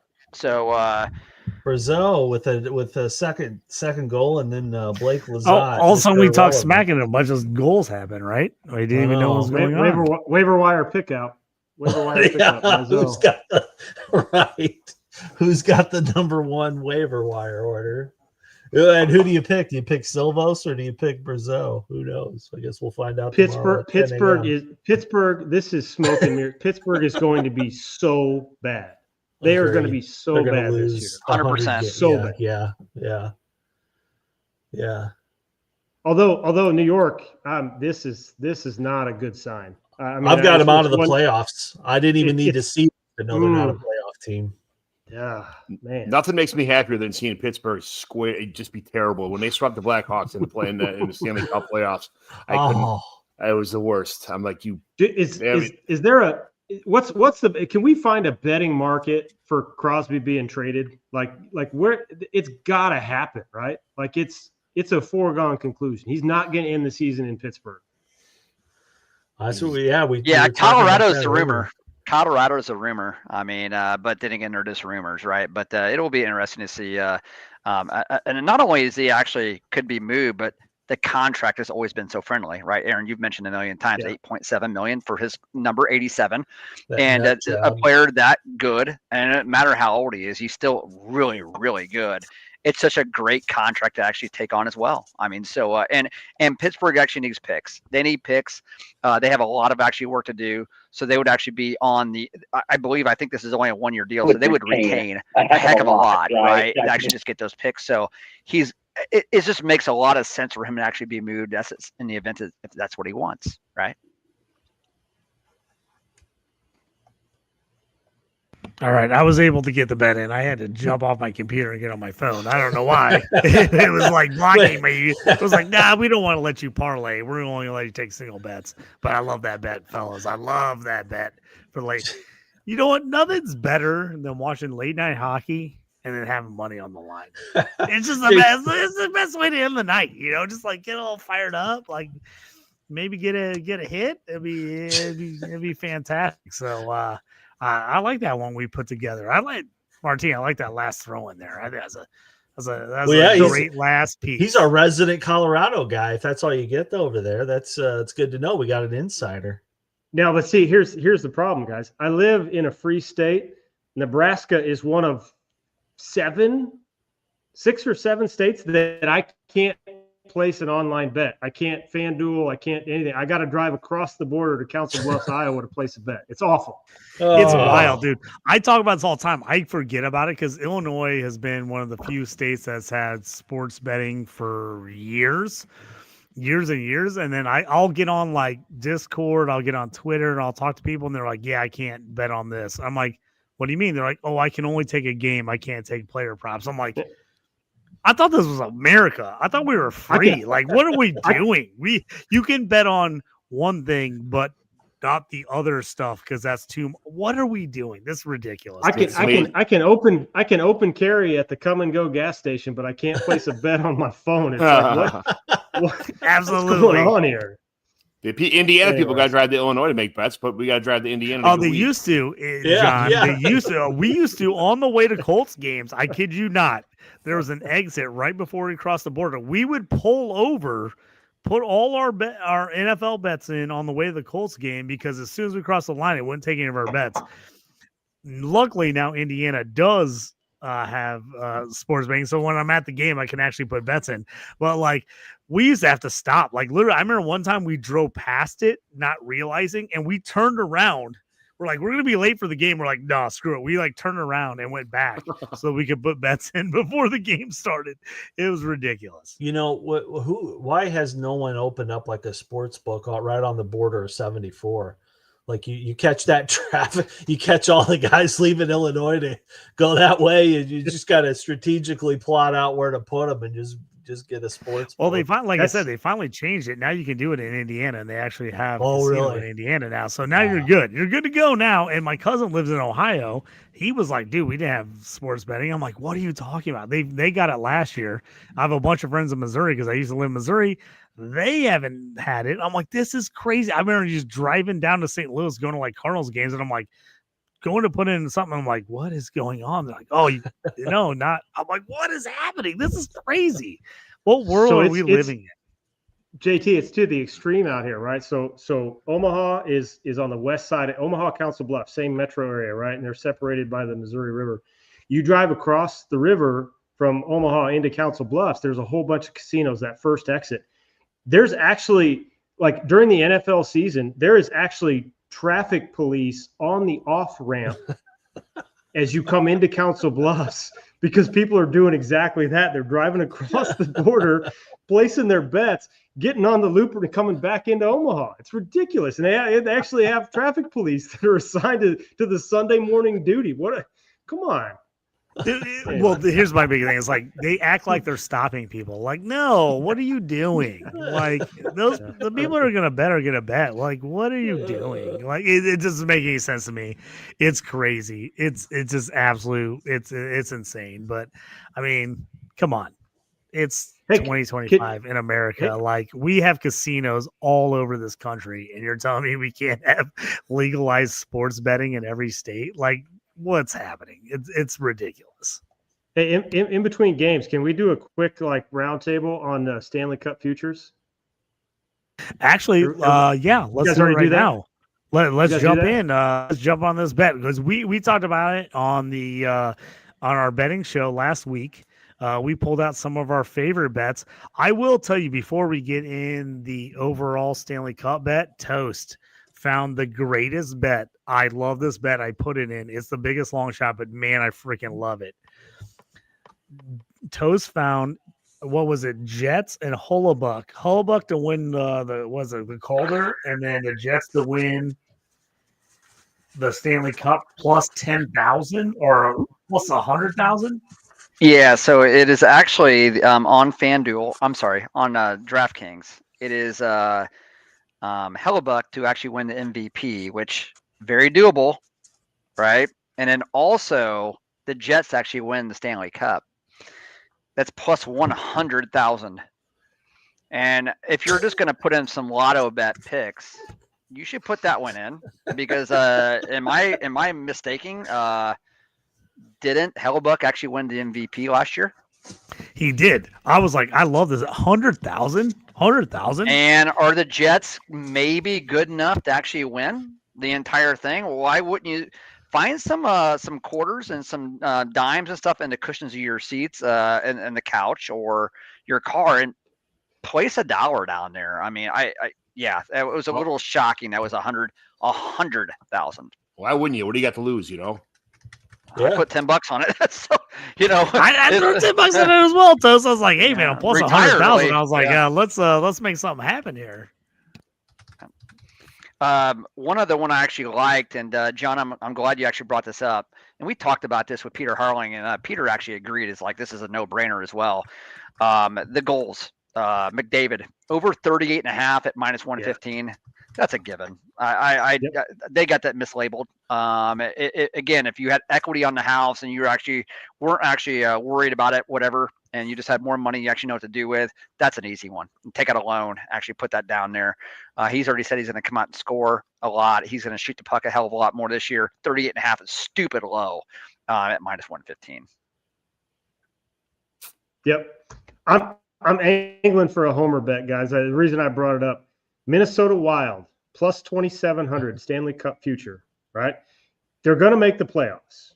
Right, here's my theory on Minnesota Wild. They got Kaprizov on the big contract. Joel Eriksson X is healthy.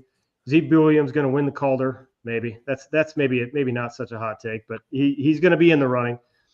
I think at the top of the Western Conference, I think Edmonton is vulnerable. I appreciate McDavid's contract. I think that they're just, 2 years running, 3 years running, they've just been in the hunt for so long. 7-game series, anything can happen. I feel similarly about Colorado. Colorado, in my opinion, they're very high. It's a high end. Top two lines are as good as they get. But what do you have in line 3 and line 4? I don't know. I think Minnesota's got a little bit more depth. The road to a Stanley Cup championship is easier for Minnesota than a lot of other teams. At plus 2,700, I love a little sprinkle there real early in the season.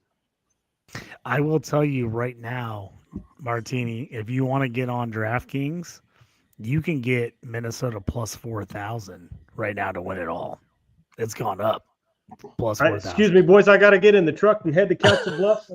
I was just going to say, you got a road trip tonight.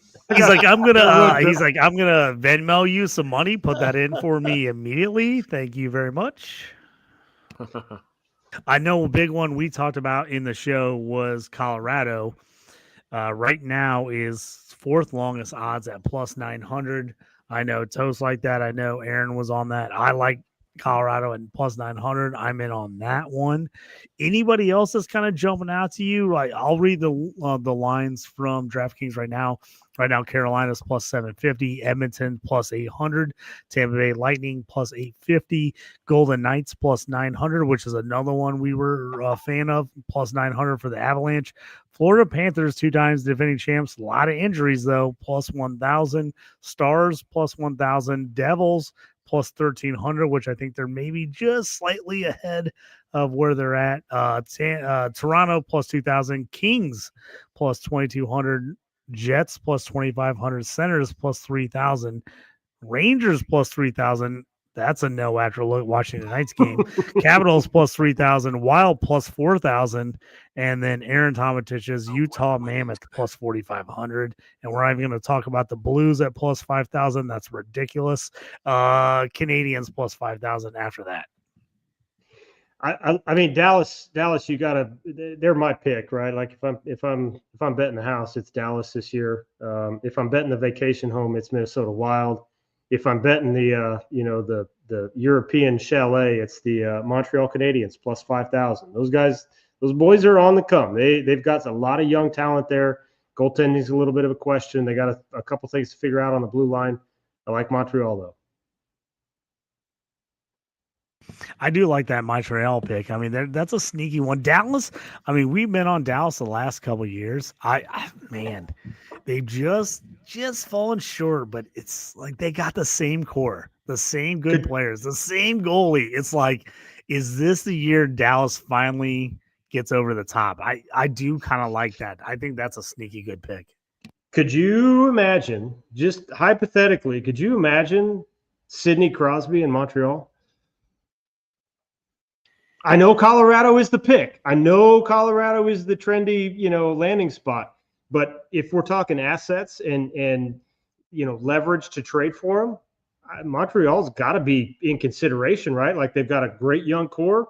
Make a move. Let's push all your chips to the middle of the table. Come on. And there's no better market in all of hockey, right, than Montreal. So, what a rabid fan base. That would be amazing. You'd actually probably have Nick Suzuki as the center one because he's actually been on that team and he's the leader. But then Crosby at center two. That would be awesome. I'd love to actually see that. There's no doubt about it. I mean, imagine if they actually end up putting like a healthy Patrick Laine with a Sid Crosby as well. I mean, a healthy, right?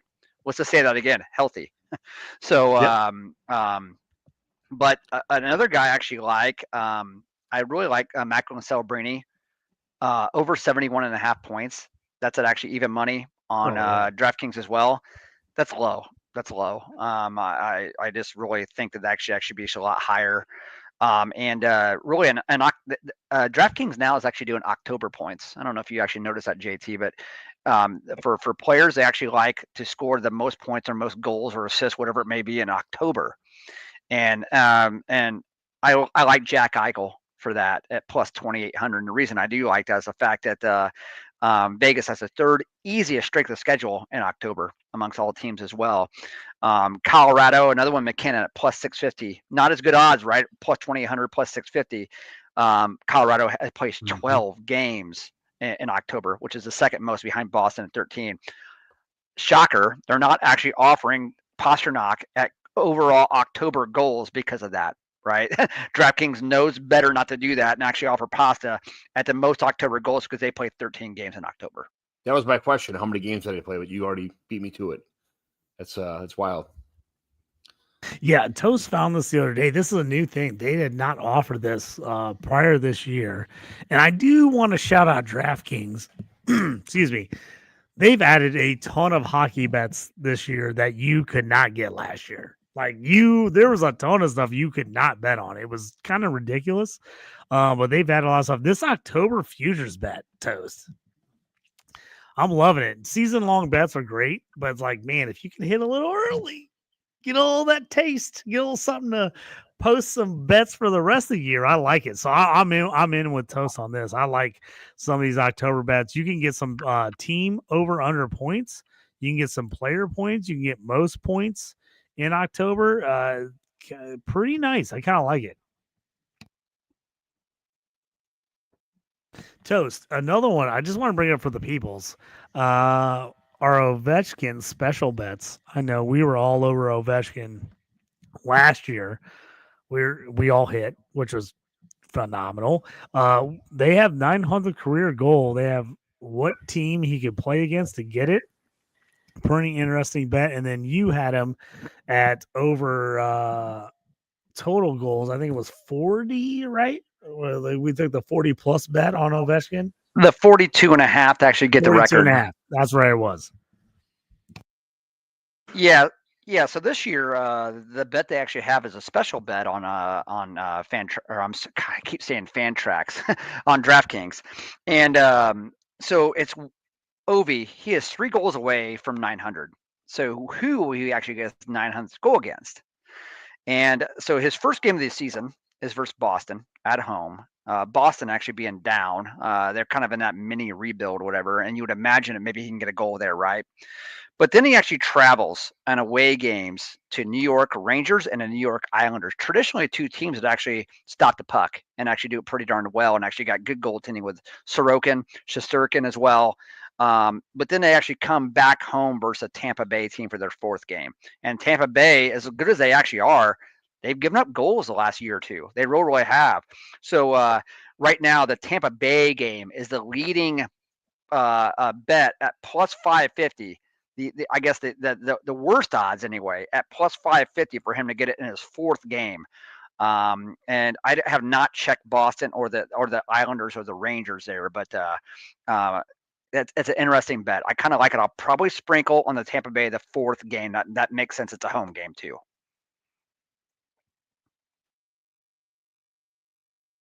I like that one. Excuse me. Any of you guys see anything out there you like? Any extra bets you've looked at? Anything you're interested in for this season?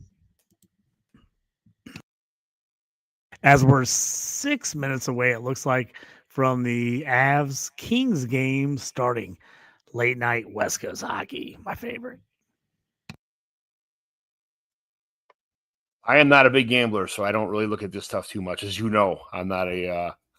I love watching the games, but I don't really put too much. Every once in a while, I'll throw a parlay on there, like just for a joke on a Sunday afternoon or something. But I'm not a big. But Toast did tell me the only way to really get to know this stuff is get to know these guys and what they're going to do and start putting bets on there, the daily bets, and the try and get some cheap parlays or cheap prop bets and stuff. So maybe I don't have to start looking into that.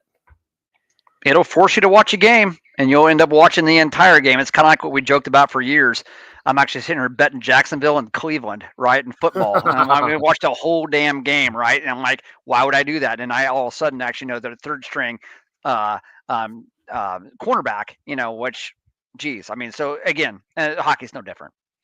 Hey, Toast, just for some people that missed our betting show, let's run down the over points, over goals. Some of the bets we like from the betting show for people before we close out the show. I know we talked about like over 30, over 40, over 50, over 60 goals. Let's talk about a few of those. I've got them pulled up here on DraftKings in case I need to check it for you. But let's talk about a few of the ones we like from the main show. Yeah, hey, John Martinie, let me know what you think about these here. So the players 20-plus goals, the one I actually had pointed out was Quinn Hughes at plus 300. He's right around there, right? And he's a guy who actually will shoot 200 times, good shooting percentage, plays like a forward. 30 goals. Dylan Holloway. Again, he's had 22 and 27 the last couple of years. He only shoots like 150 times. If he shoots 200 times, shooting 18%, he's going to actually get the 30 goals. He's there. He's 23 years old. He's projecting. That's plus 400. And then 40 goals, Cole Caulfield at 40 goals at plus 400. I think that's a steal. And then McDavid, 50 goals, plus 900. Again, the best player we're actually going to see in his prime in our generation, right? Of actually people that grow up in the 80s and actually watch hockey throughout, like one of the best, if not the best player. And for him to come out in the media and actually say, I'm shooting more, I'm actually going to score more, I'm putting emphasis on that. 50 goals plus 900. I like that a lot. What do you guys think about that? I like Caulfield over 40 for sure. I don't see. I mean, my only concern with McDavid is, and I know it's been talked about. You guys have talked about it. It's kind of out there. Is there some sort of load management that occurs, right? Like, is he going to play a full 82 game slate? Is he going to play 75? Is he going to play 70 games? Is he going to play 70 games? He'll get 50 goals. Yeah, he's skilled enough, right? He's an all-world talent. That's my only concern, is if he starts running into any sort of, dings and bruises and off the ice for a little bit, maybe. But I love Caulfield plus 40. Dylan Holloway, I don't know. I hate the Blues. I'm sorry. It's a theme on this podcast. Everybody hates the Blues. I'm not going to root for him. I'm not going to watch any of their games. He's a banger league darling in our format, but I don't care about Dylan Holloway. Sorry.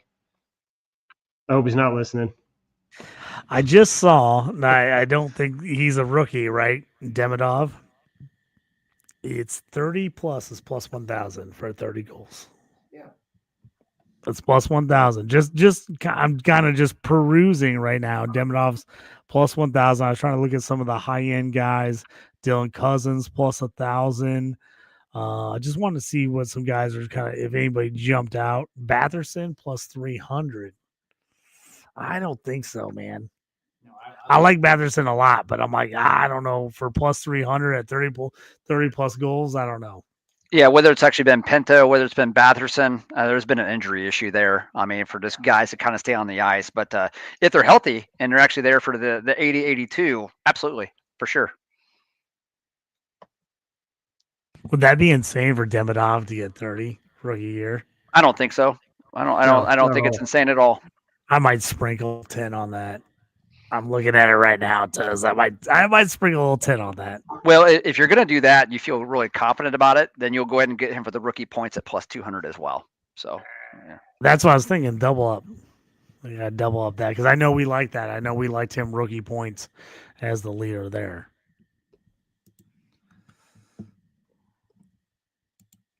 I'm jumping on that one, fellas. Just to let you know. Boom, it's in. Anything else we like? Any other bets we want to talk about? Regular season points. I'll go. Trophy. I'll What do you got, Martini? Little off the radar, JT. Jack Adams, Coach of the Year award. It has not been. I mean, there's a lot of options. Joel Quenneville's currently the betting favorite to be the Coach of the Year. I like John Cooper at plus 1,400. Tampa Bay Lightning. He's never won it. He's a stalwart in the league. Tampa Bay is going to be good again this year. I mean, plus 1,400, another $10. You said for John Cooper. John Cooper, yeah. And I'm on FanDuel, so I'm on. You're FanDuel. on FanDuel. It's way better on DraftKings. Right now on DraftKings, it is for Cooper is plus 3,500. You just talked me into that. You talked me into that plus 30. When you told me 1,400, I found 3,500.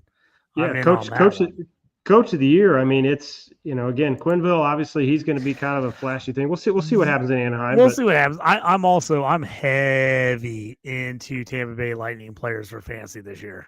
Heavy. I mean, I went. We have a couple category leagues and a few other things, and I went heavy on Tampa Bay Lightning's players. Kucherov, Point, Gensel. I pounded that top line for the Tampa Bay Lightning, so I like that. So again back to Jack Adams, right? Who's been in Tampa's way the last 3 years? It's been the Panthers, right? It's been Florida. Florida's a little beat up, right? Kachuk's out, Barkov's out. Like at some point, they can't sustain it forever. So can Tampa Bay ascend back to that level? With that comes some other accolades. Jack Adams, John Cooper. Here we go. I like that because, Florida, we've learned, especially in hockey, such a long season. You go that whole season, then you go to the championship, and then you go to the championship again. That's so many freaking games. It's so hard. So long. Yeah, and we've already seen the injuries piling up for them. So if Tampa's going to overtake Florida, I think you're right. I think it could be that because the injuries could pile up for them finally.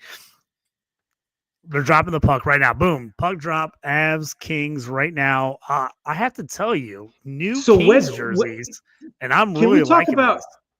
Can we talk about Wedgwood for just a second? Like, let's do it. Wedgwood, Blackwood, what's going on? I mean, again, they're going to be a 50-50 split, right? But how does Wedgwood get the opening night start? Blackwood actually didn't make the trip. He was a little banged up. Oh, okay. But great question, John, because honestly, I think it definitely would have been Blackwood for sure. And I think that's more probably a 55-45 or even a 60-40 Blackwood over Wedgwood. So, but man, what a tandem they actually had. The Woods, right? The Wood brothers, they've actually done really, really well there. They went out and got both those guys, one from Dallas and, you get Blackwood from, what was it, New Jersey? I can't remember, but I mean, you go buy your goalies, and then there you go, and now you're actually set for the future. So, and I like the fact that they actually both ended with a Wood. It's fun. It's a lot of fun. But like I was saying, look at these new Kings jerseys. I like these. So what you see here, these are throwbacks, right? Yeah, they're throwbacks here, but also too, you look at their helmets, and it's the silver helmets. Every once in a while, the Vegas Knights will actually wear the I would say the Notre Dame helmets, right? They'll actually wear those, and then the Kings will actually wear those as well. When they play each other, they'll both wear those. So and You gotta like that, or you just gotta hate it. It's one or the other. It's very odd to actually look at. Here's, I think, the biggest miss in the NHL is right now not wearing helmets with designs on them. Like when the Red Wings during the Stadium Series game wore the helmets with the wings on the side instead of just wearing the Meyer, whatever their corporate sponsor is on them. Oh my God. NFL and college football helmets are the best. Hockey should be just hammering these. They should be doing everything they can to have cool helmets. I'm all for these silver and gold helmets. They should have some design on these helmets. The fact that they're completely plain with one color and only a corporate sponsor on them is ridiculous to me. Like, I feel like the NHL is totally missing out on having something way cooler there. And then they could sell like mini helmets, different things with different designs. The helmets, I think they're missing out on that personally. Yeah, for sure. It's a pretty important part of the uniform, especially when the other sports, especially football, actually, it's all about the helmet, right? So, I absolutely. But man, I do actually like the throwback jersey or sweater. We kept saying the sweater that they actually are wearing tonight. Pretty cool. But man, this is a little bit more of a, even though, hey, it knows goals yet, we're 3 minutes in, way more of a faster paced game. You just tell on the ice. So this is way faster paced than Yeah. Pittsburgh, New York earlier. They seemed like they were going in slow mo. This game is like both these teams are coming out energized, ready to roll.